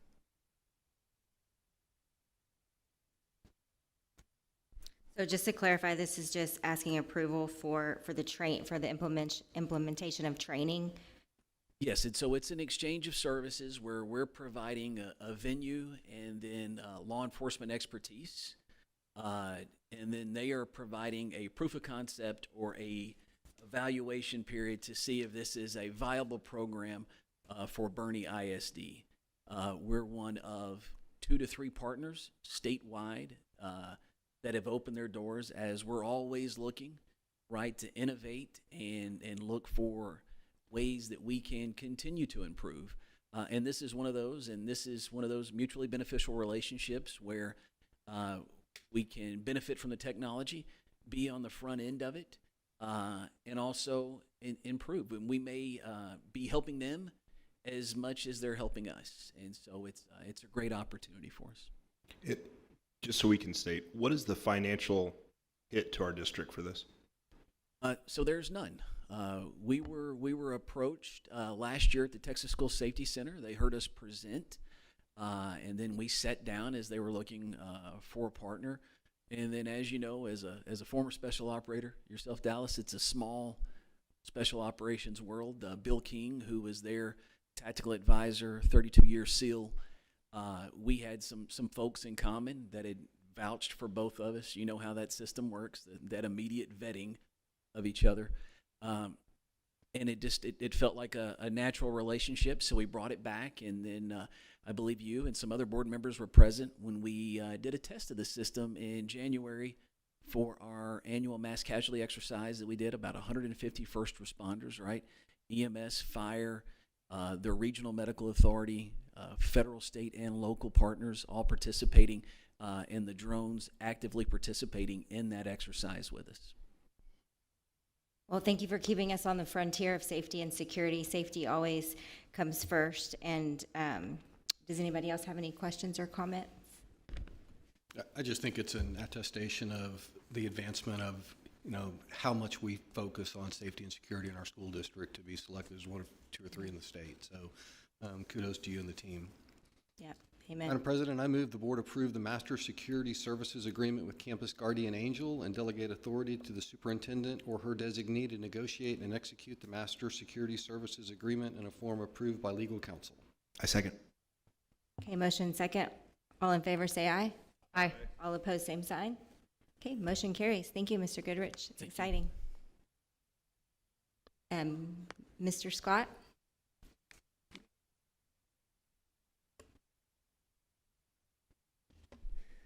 Okay, so we're going to talk about federal grants for a moment. On an annual basis, we're required to post information about our federal grants for public input. Just informational. Katie back there, she's our federal programs coordinator. If y'all have any questions or comments that require insight or understanding or thinking, then she'll come up and answer. But this is going to address our formula grants, which are primarily our title grants, which address supplemental education needs, and our IDEA grants, which serve our special needs students. We have information that's been posted on our website for several weeks that have these by grant and planning amounts that have been provided by the granting agencies for 25-26. And with that, I will, It is now 7:59 PM. At this time, we'll open the public hearing and take comments from the audience. Does anyone have any comments regarding federal grant applications?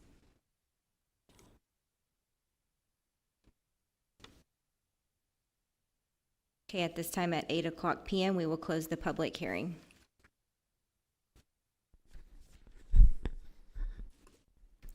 okay.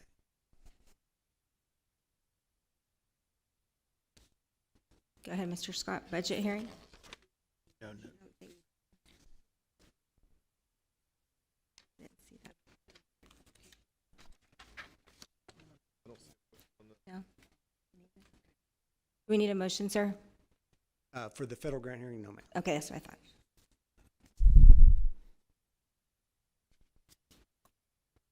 All right, budget hearing. Hearing, all right. Okay, it's time to talk about, had to have a public hearing for the 25-26 budget. We've had 5 budget workshops and a lot of discussion on the budget. Our purpose is to provide legislative updates, particularly as it relates to school finances. I'm going to focus on House Bill 2 and property tax legislation that you may have heard a little bit about already. We're going to provide information on the proposed budget for 25-26, and then we're going to hold a public hearing for comment. So to break down our estimate of what is going to happen for Boerne ISD under House Bill 2, as Rich outlined a little bit earlier, the centerpiece of House Bill 2 is the teacher retention allotment, $2,500 for teachers that are on step 3 and 4, and $5,000 for teachers that are step 5, keeping in mind that 80% of our teachers have over 5 years of experience. We estimate the impact to the district at $3 million. House Bill 2 also provides a support staff allotment at $45 per annual daily attendance of a student. That's to provide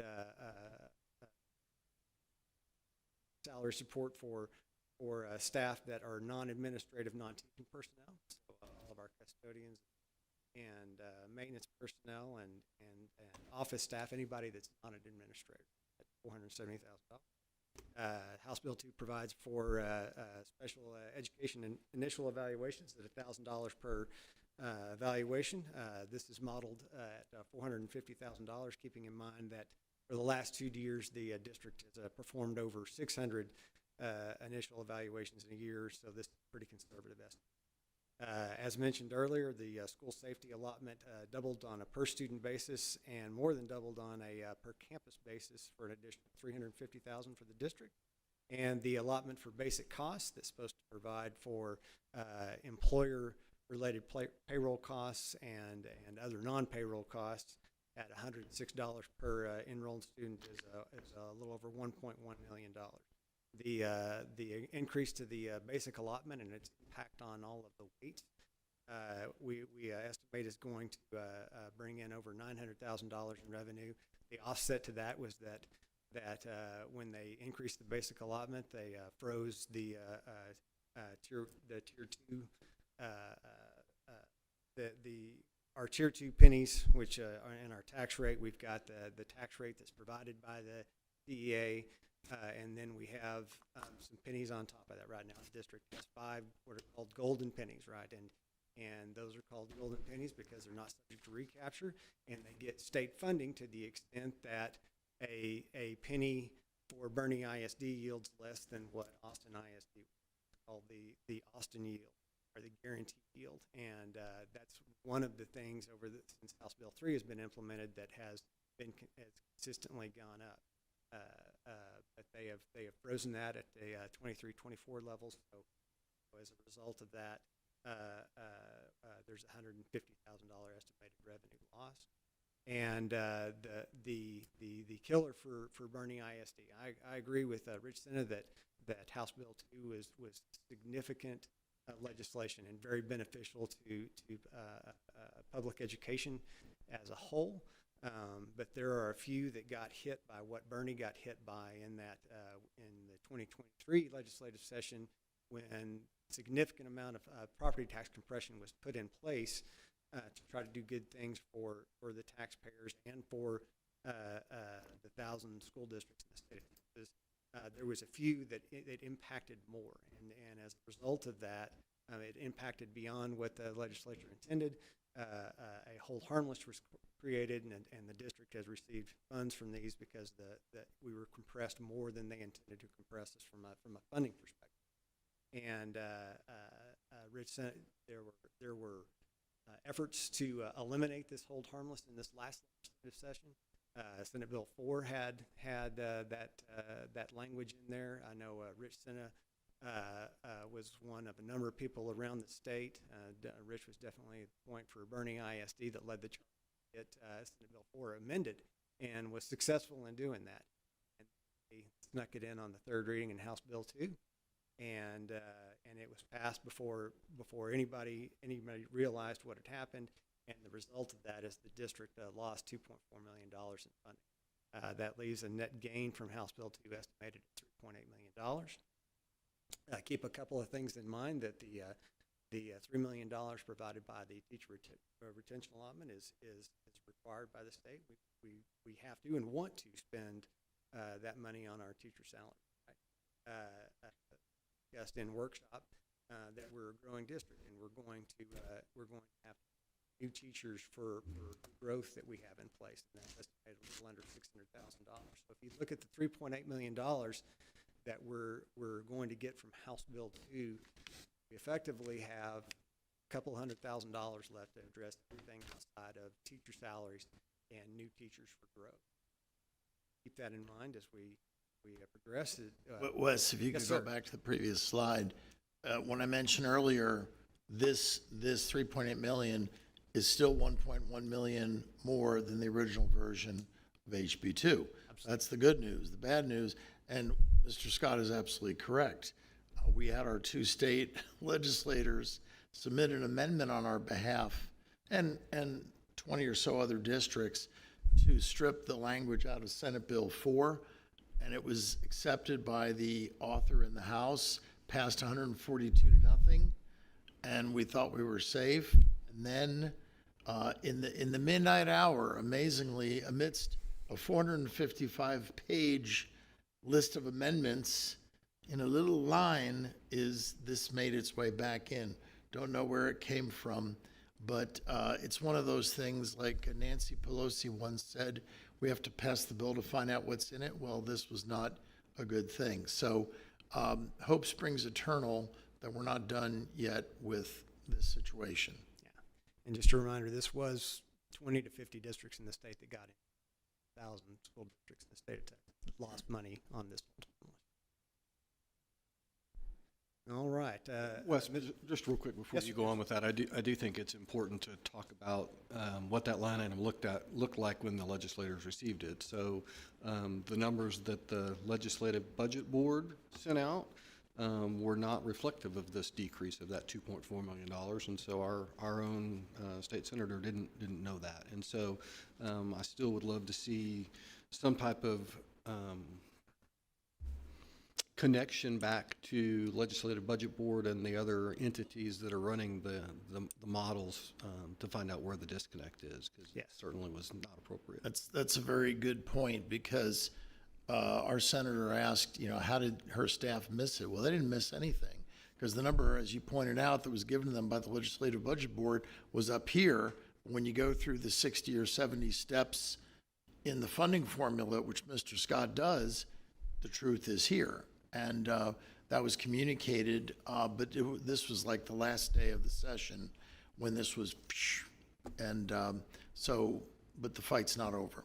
Like I said, we never like to just complain. We like to offer solutions. And so if there's an opportunity to connect the people who actually run the numbers to the ones that think they run the numbers, it would be great. We're working on a couple of options in that regard, but what we've been told is that is it's completely undefined and a long time coming. Yeah. What are those districts? I know that the formula is complicated. What are some of those? Do some of those districts have in common that were all held accountable for this hold harmless? You said there was about 20 to 30? Yes, ma'am. The ones that we know of, they were all receiving this hold harmless from compression, right? And a lot of them are very similar demographically and property wealth wise to us. Some of them not so much. So you've got San Marcos ISD was affected in this manner. Leander, Northwest up in Fort Worth was this way. Bandera was this way. Thank you.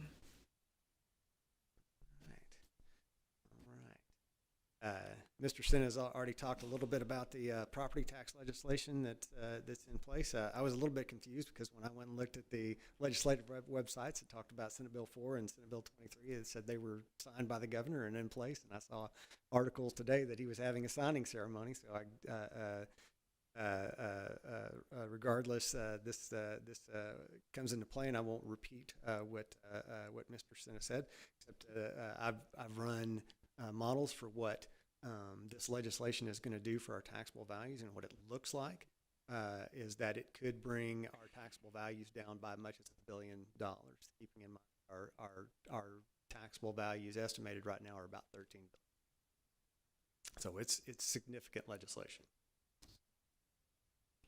The other thing that it does, it's interesting. I think, Wes, you mentioned 2 years ago when the homestead exemption went from 40,000 to 100,000, there were something like 800 senior citizen households who were removed from the taxation rolls because perhaps their assessment was frozen when the value was still $98,000.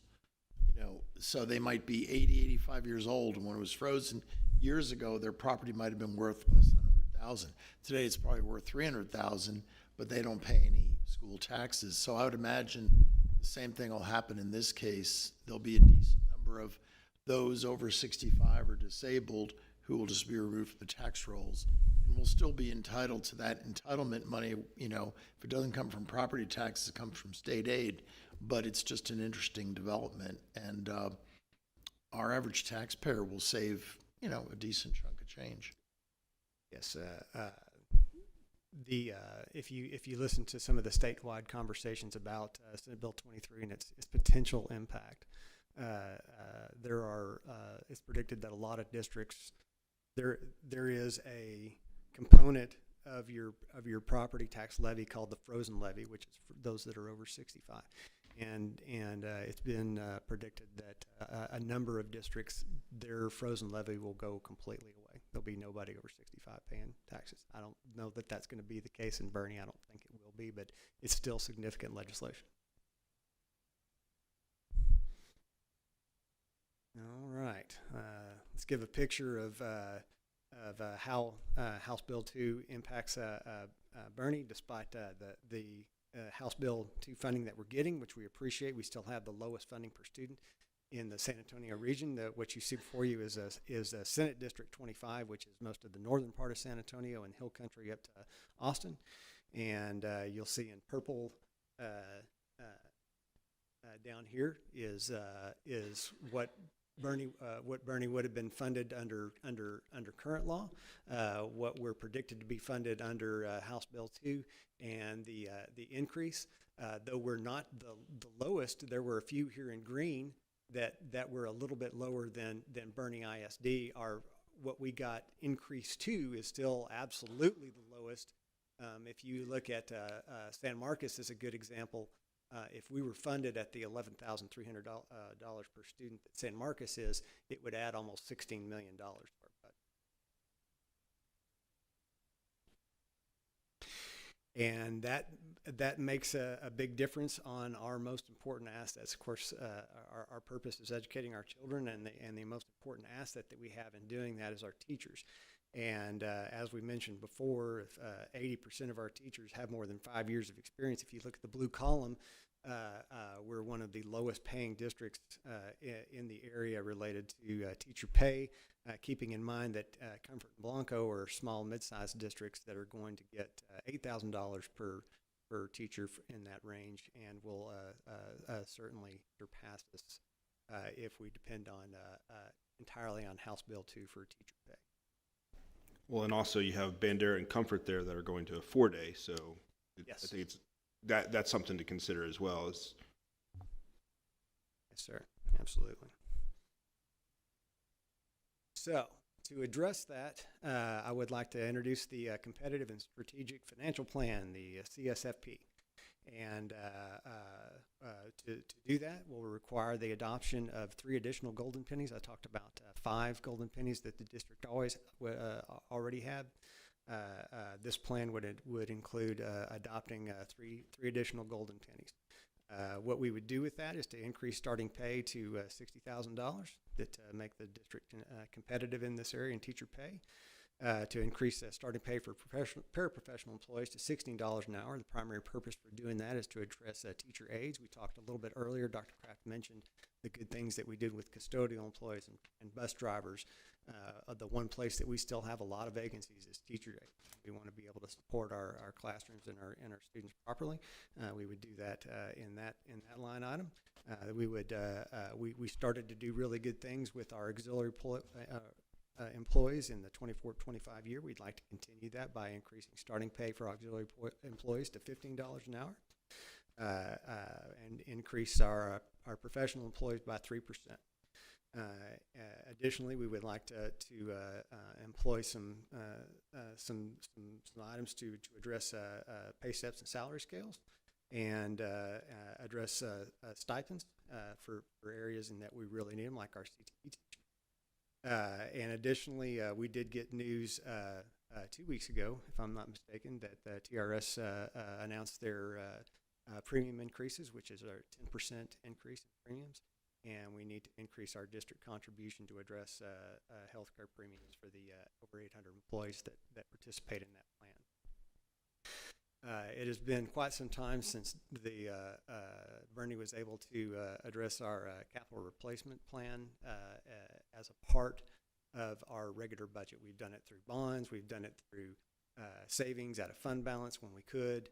We would like to start addressing regular amounts for the capital replacement fund.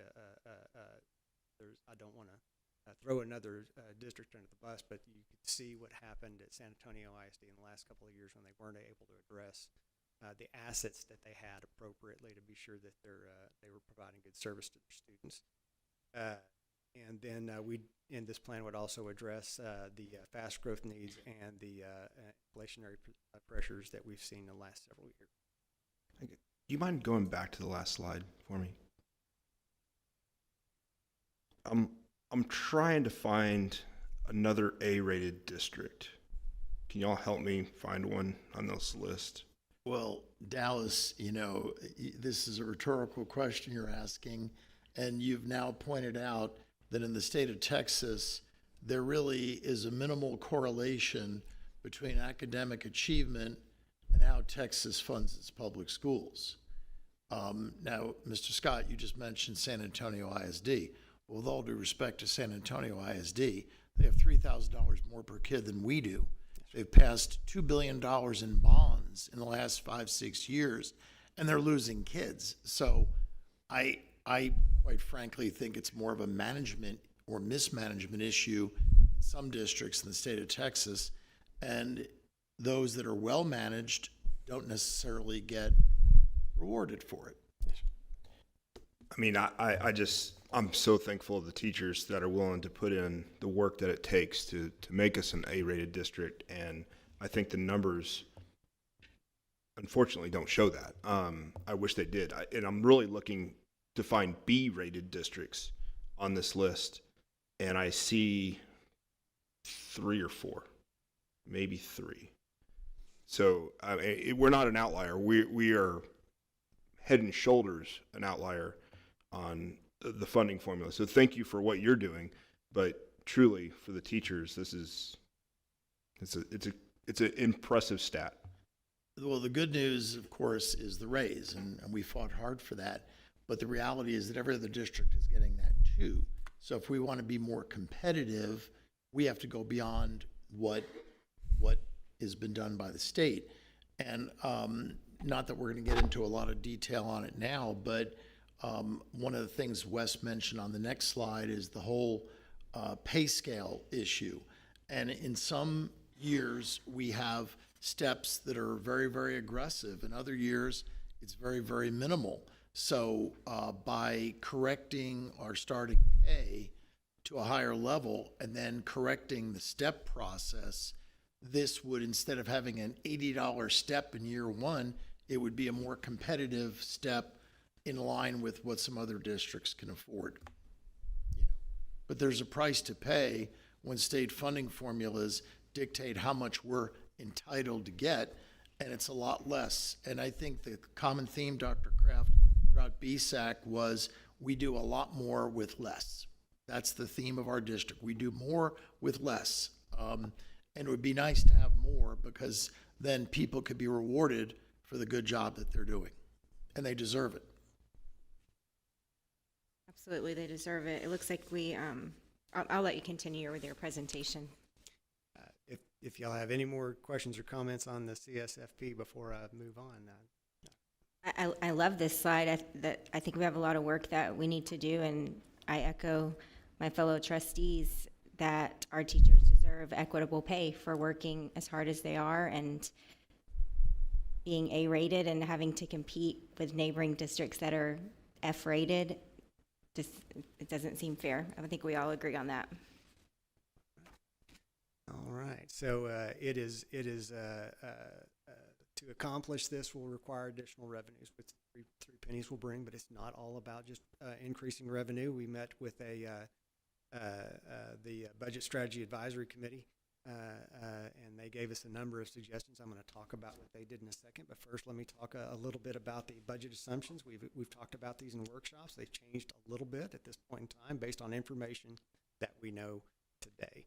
And so we're still predicting enrollment will grow 137 students from the 11,100 students that we had during the 24-25 year. That will result in average daily attendance of over 10,560 students. That's based on pretty conservative attendance percentages. You can see in the green box here. It's green on this screen when you're looking at that even though the market value of the properties within Boerne ISD went up 5%, the legislation that was passed does lower the tax values, and that will result in a lower maintenance and operations levy, which funds the general fund budget, and will lower the INS levy that funds our debt service fund. And then we're basing these on what we know now, because we're not adopting a tax rate today. We don't have the information to do that. We need certified values from the appraisal district in July. We need the tax rate from the Texas Education Agency in August to pass the tax rate in August. And just informationally, Texas Education Agency did release the range of tax rates on Thursday. When I calculated this was based on the lowest, the equity floor for tax rates being at 58 cents, and they lowered it to just under 57 cents. So we'll see how that comes out. We don't have a good tool since they released the information for calculating what our tax rate will be, and as that information comes out, I will certainly provide it. But today we're showing a little bit under a 1 penny decrease in the tax rate, and that assumes the adoption of the 3 golden pennies. But what you're saying is based on the rates that TEA released, it's possible that even with adding the 3 pennies, our tax rate decrease would be in excess of this. Could very well be. It'll be a lower tax rate on a lower valued piece of property with the exemptions in place. Hence the reduction in people's property taxes, even with the 3 golden pennies.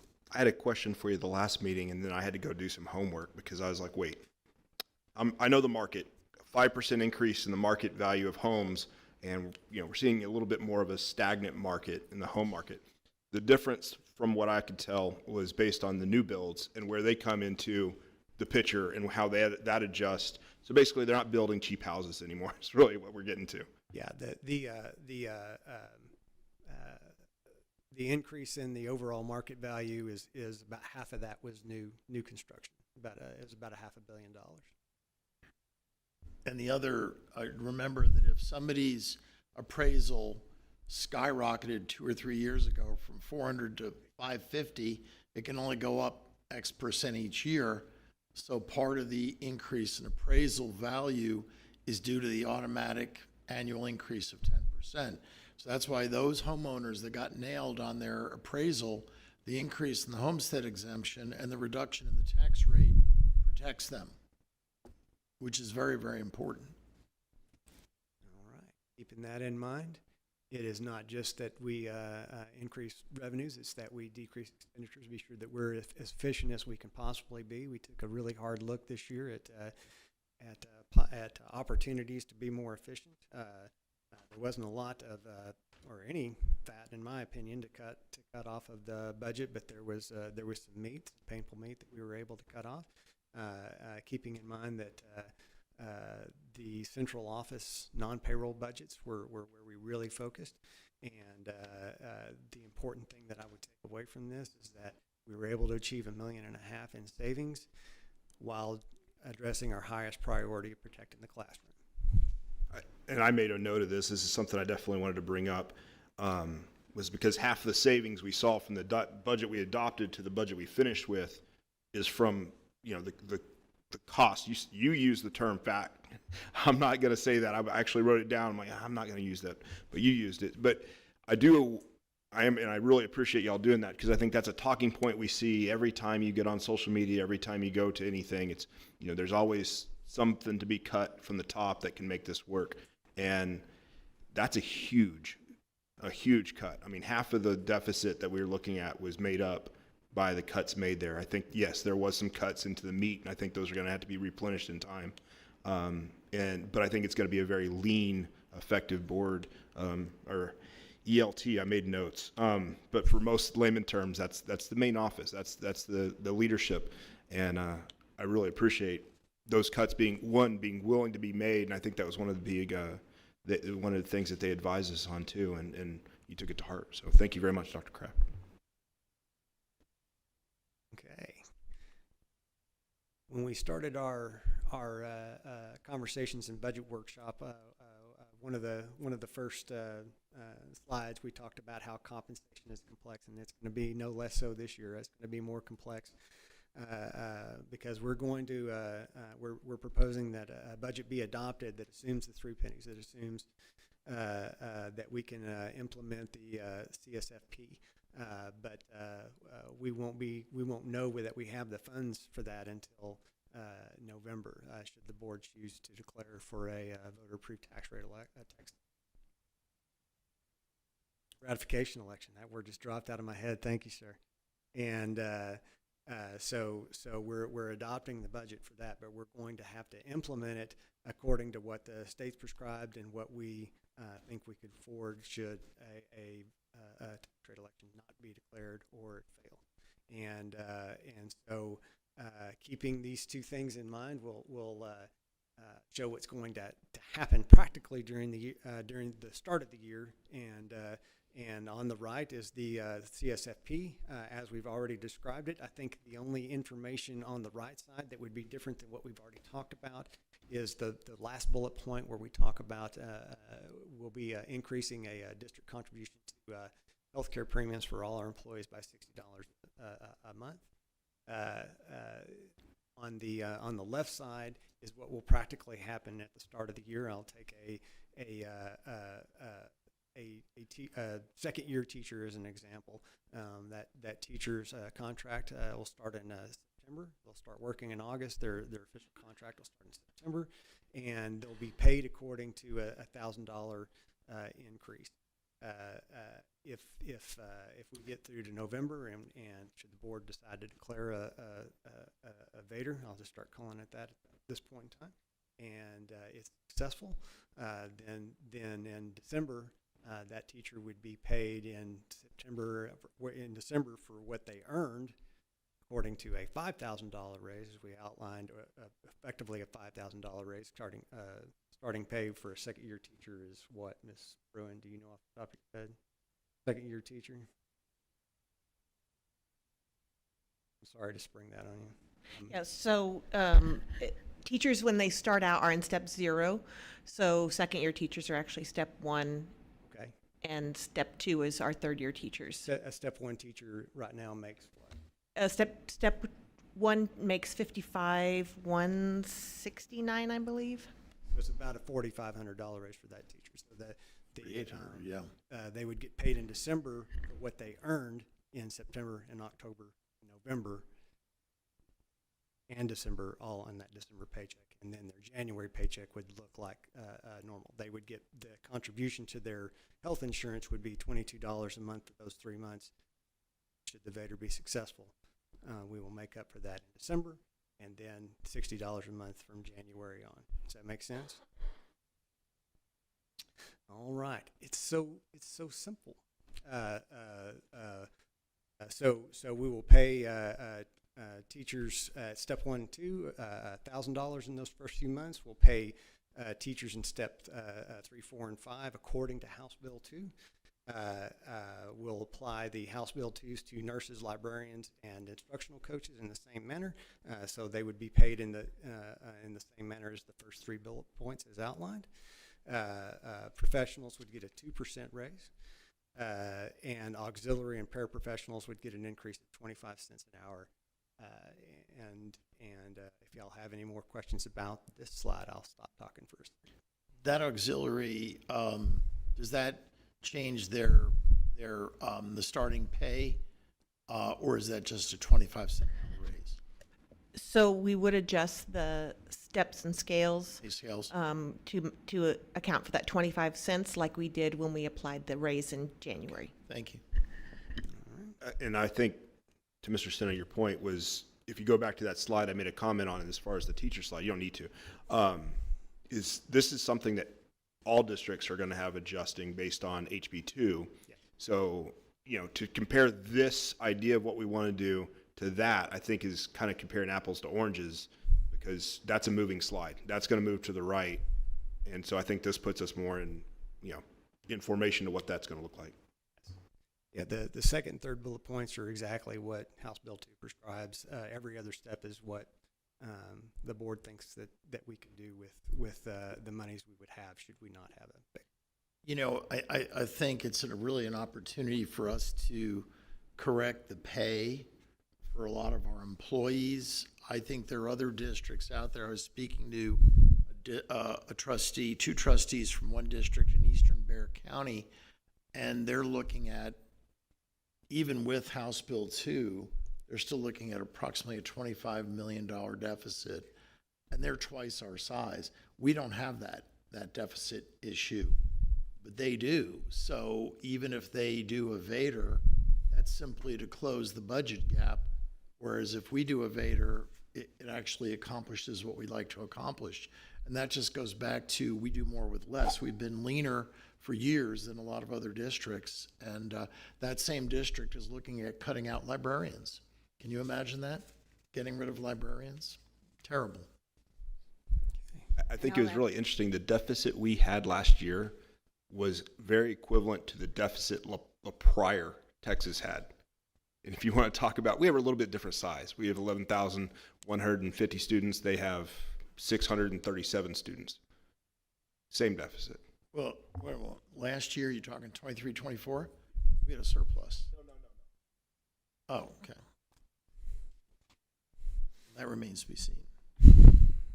Increasing our starting teacher pay to $60,000 is huge. That's the starting pay of Northside, and we've been trying to catch up with Northside for many, many years. And this includes pretty much all of our staff, and it's going to be a community effort, but this is exciting. I think the other thing is that I took a look at the personnel report, and of the 52 teachers we hired for next year, 4 are coming from Northeast, 4 are coming from Northside. We didn't lose any to Northside. We lost 1 to Northeast. So even though we pay less, we're still attracting teachers.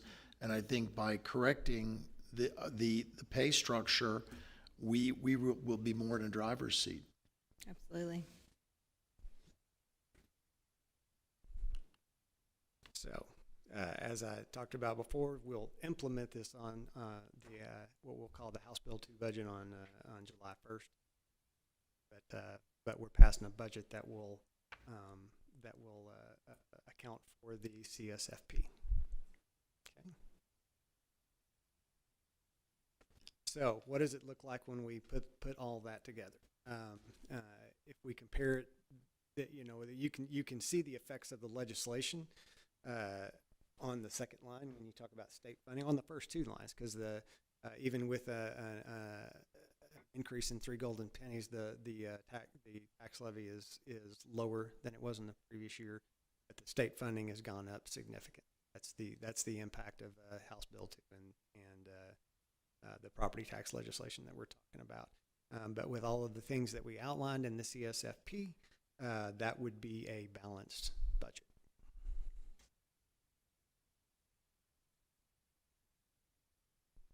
Looking.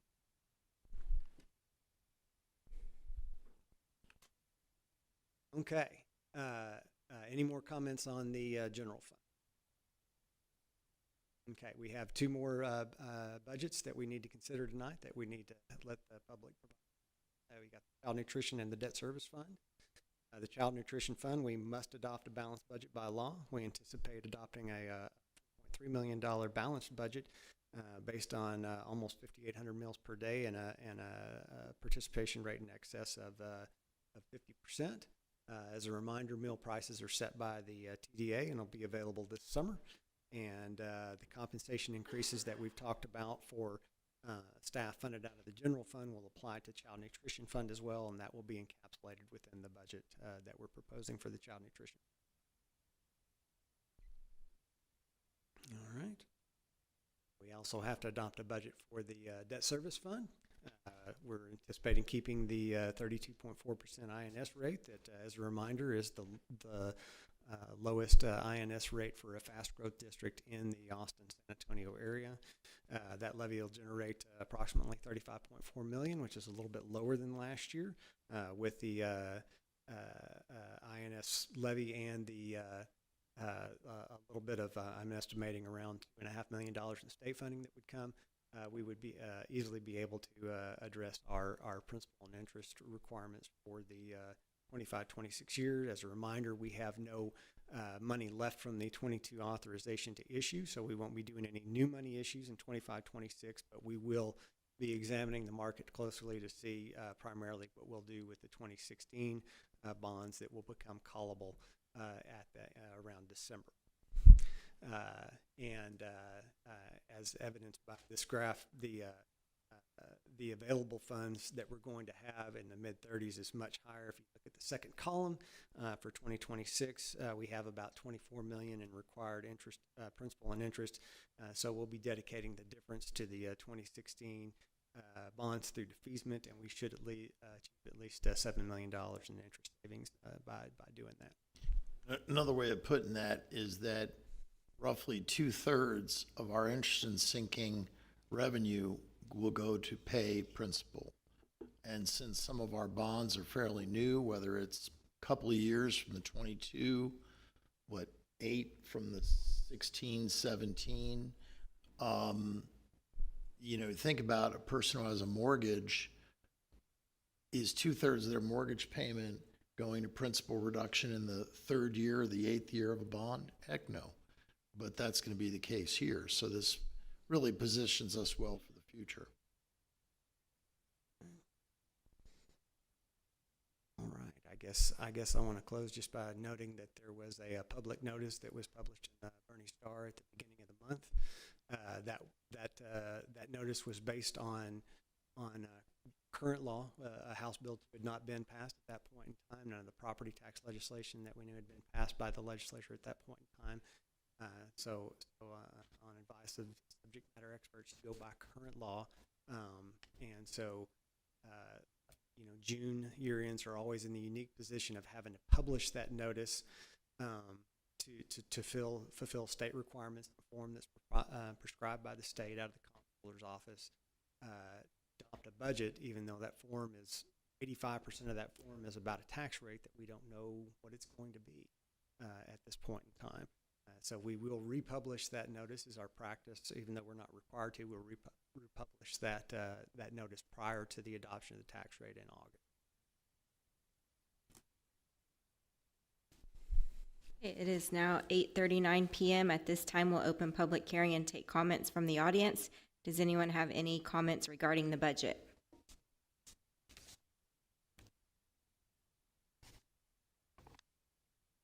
Okay, at this time, still 8:39 p.m., we will close the public hearing.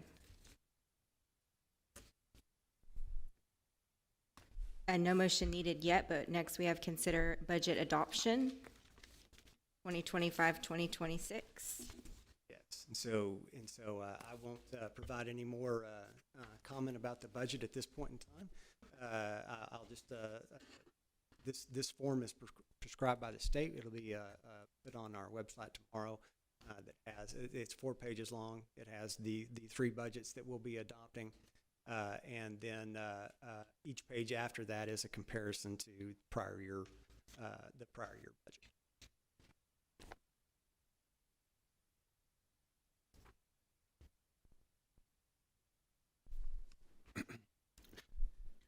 Any other Scott, questions? Oh, go ahead, sorry. I was going to say, I just want to say thank you to Dr. Kraft, you and the ELT. You know, when I first got on the board, this is my 11th year now.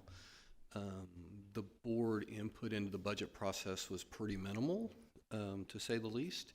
Not that it wasn't successful in the end, but the things that have been implemented over the last several years, starting the budget process, you know, we meet at least once a month starting in February, going through these processes, hearing from curriculum, hearing from HR, hearing from administration, and of course, the man with the purse strings.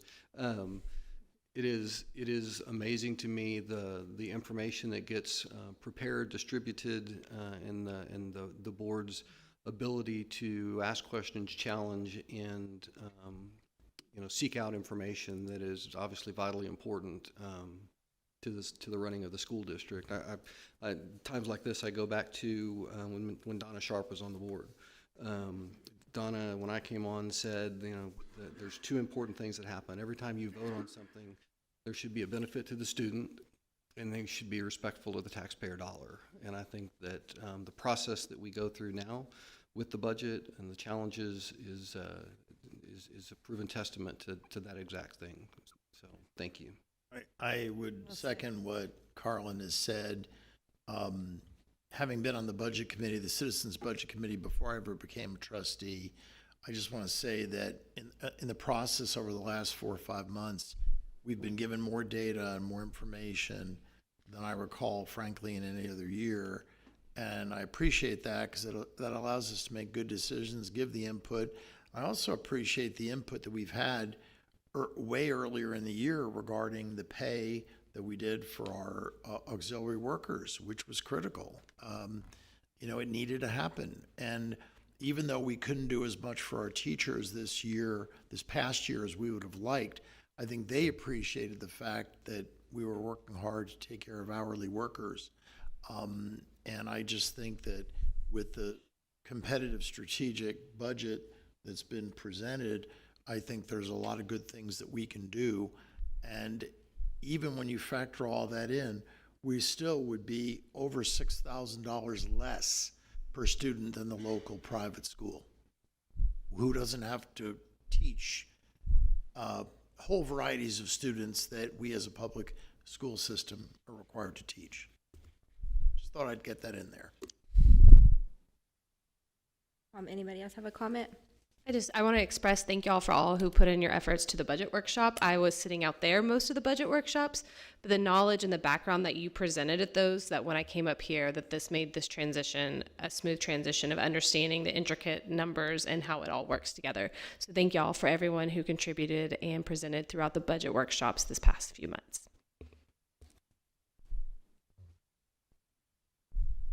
Right, I would entertain a motion to approve the budget for 2025-2026. I move to approve the 25-26 budget for the General Operating Fund, Child Nutrition Fund, and Debt Service Fund as presented. Second. Okay, motion and second. All in favor say aye. Aye. All opposed, same sign. All right, motion carries. Next, we have consider and act on a resolution regarding an efficiency audit in preparation for a potential tax ratification election. Okay, by state law, if the school district is considering a voter-approved tax rate election, they must appoint a efficiency auditor before July.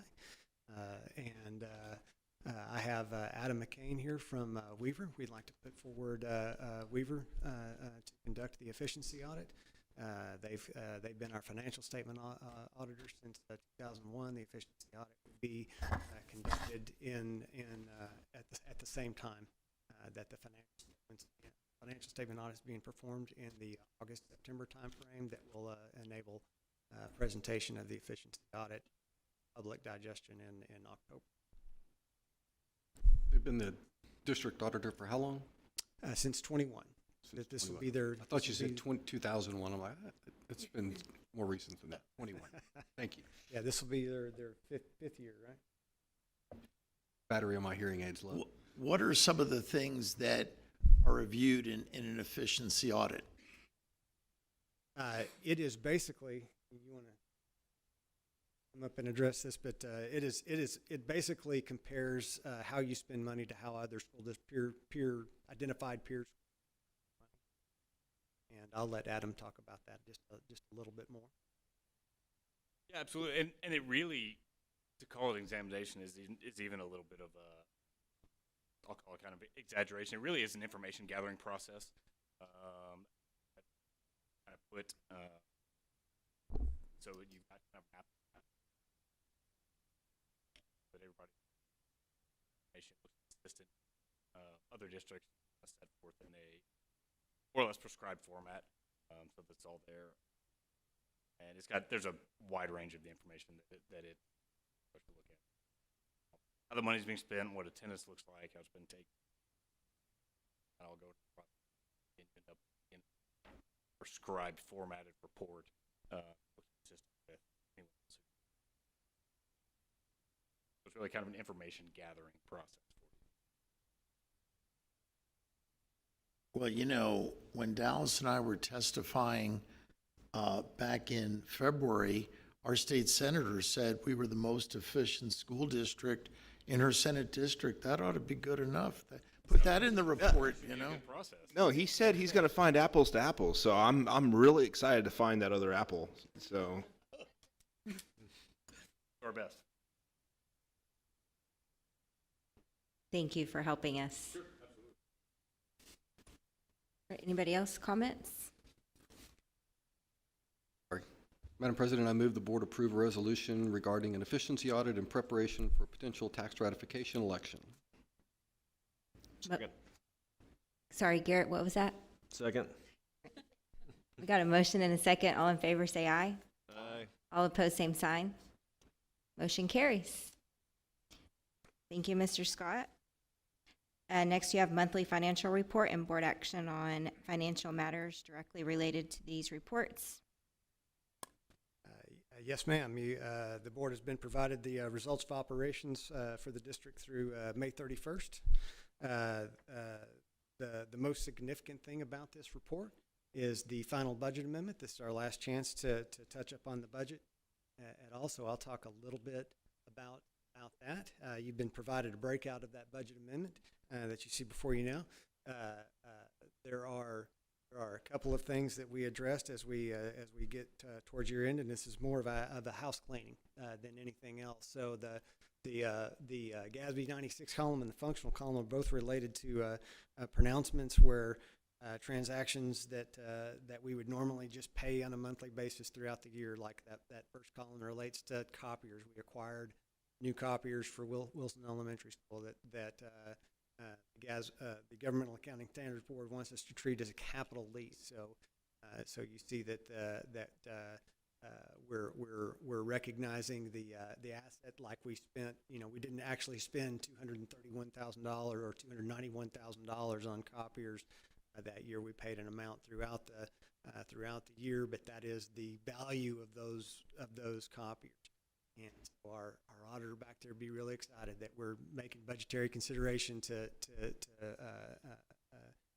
take care of that at this point in time. We'll have actual journal entries that will be reflective of that first column. The second column follows along the same lines where There are subscription, internet-based subscription agreements that we use to serve our students that, once again, they want you to treat very similar to a capital lease. And so Sean is paying for that out of his budget and in function 53 throughout the year. At the end of the year, we pull that out and we reflect that as a payment against debt. And so that's what's happening there. Not one of them have, and you can see that at the bottom of those columns, it has zero impact on the budget. It is an accounting function.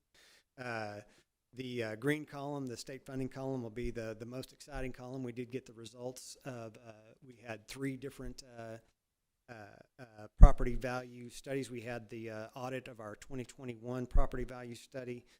We had the re-examination of the frozen values for our 2023 property value study, and then we had the appeal of our 2024 property value study. Just a reminder, we will use every opportunity to send numbers back to the comptroller since those numbers continually go down over time, to have them take another look, and if they agree to it, provide a lower number that provides more state funding to the district. So the results of all those, primarily through the re-examination of the 23 frozen values, was an additional result in funding of $1.9 million.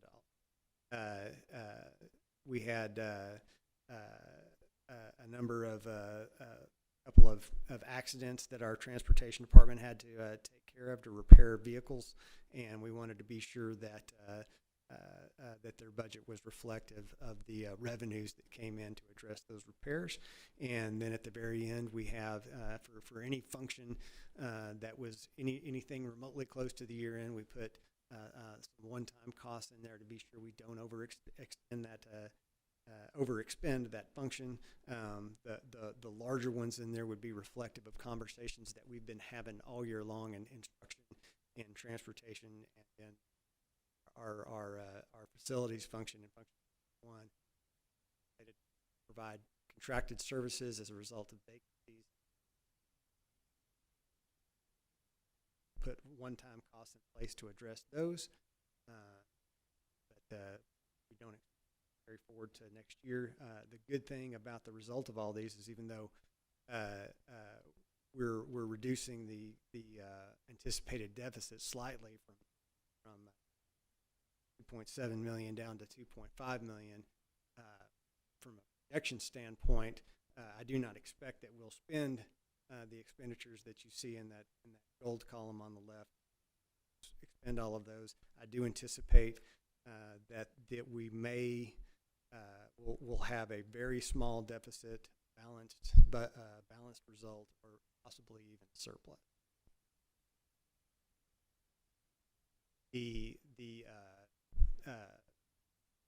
Otherwise, in our report, the debt service fund is worth noting that we did budget a $1.2 million deficit intentionally as a result of additional state funding that we got in 23-24. We wanted to apply additional monies towards defeasance in the debt service fund, which we did, and achieved interest savings by doing that. But through interest earnings and others, it looks like we'll have less than half that deficit.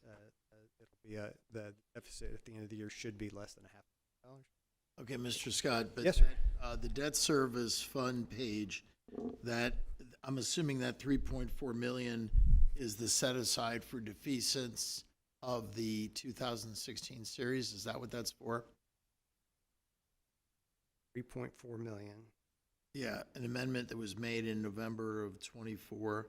In that 3.4 million was additional state funding that we did not think we were going to get that much funding from this for the state, and then we made an adjustment when we saw that we were going to get that much. So when we got that, we got the additional state funding. We applied additional funding towards defeasance. Defeasance, yeah, exactly right. Okay. And then the Child Nutrition Fund is operating at about an $80,000 surplus, keeping in mind that we put an $80,000 one-time capital expenditure at the beginning of the year. You can see that the Child Nutrition Fund on a regular operating basis is actually operating at 150,000 plus surplus. Additionally, on here you have $58,000 in donations that was received by the district during the month of May. It was highlighted by a golf cart that was donated to Middle School South. We appreciate every dollar that is donated to the district, and the tax collection report shows that we're operating at almost 98% of collections, which is consistent with prior years at this point in time. And the penalties go higher in July, don't they? They do. So we should get a decent chunk of change in the month of June. Yes, sir. I might have been mistaken, but did I hear you say the word surplus? Might have slipped out of it. Okay. Alice, we now realize that our CFO underpromises and overdelivers. There's a history here. There is no way to predict the outcome of those property value studies, sir. That I'd rather be lucky than good on that. In that. Well, I have to say, I as a very, very conservative person myself, I really appreciate that. Any other comments? Can I just make a clarification? Mr. Scott, when will you say your 24-25 is final and complete? We should be making our final entries in August. You know, it might be neat to see a history over the last 5 years of what our surplus or deficit ended up being. I know we purposely, due to a large surplus, I think it was 2021, adopted a deficit budget 22 that we ended up balancing, same for 22, 23. I think that the history here is very strong, and so I commend you on the conservative approach. Well, if we finish the year balanced, that's an anomaly in the state of Texas. 28 million and change, that's a little over 3 months fund balance, which is important, of course, to have that. And you see other districts talking about, utilizing their fund balances. Some districts even saying they're going to be out of it within a year or two. They won't have a fund balance left. And that won't be the case with us. So, I think it's good financial management, to your point, Carlin, over the years. But we need some help, and I think that's what this competitive strategic budget is all about. I can't echo that enough. I don't think before I got on the board, I wasn't reaching out to other board members and listening and reading papers from everybody else's budget, which is always interesting. But I think that was a big understatement as far as we'd be in pretty rarefied air running a deficit or, running a balanced budget in that last cycle. That is extremely impressive. So thank you for that. We need a motion to approve the budget report, the amendments. What else? Donation report. Donation report, yeah. Tax collection. Tax collection report. I'm going to make this official. Thank you, Courtney. Thank you. I'm moving, we do that. All right, Madam President. I move to approve the budget amendments, donation report, and tax collection report as presented. Thank you, Courtney. Got a motion and a second. All in favor, say aye. Aye. All opposed, same sign.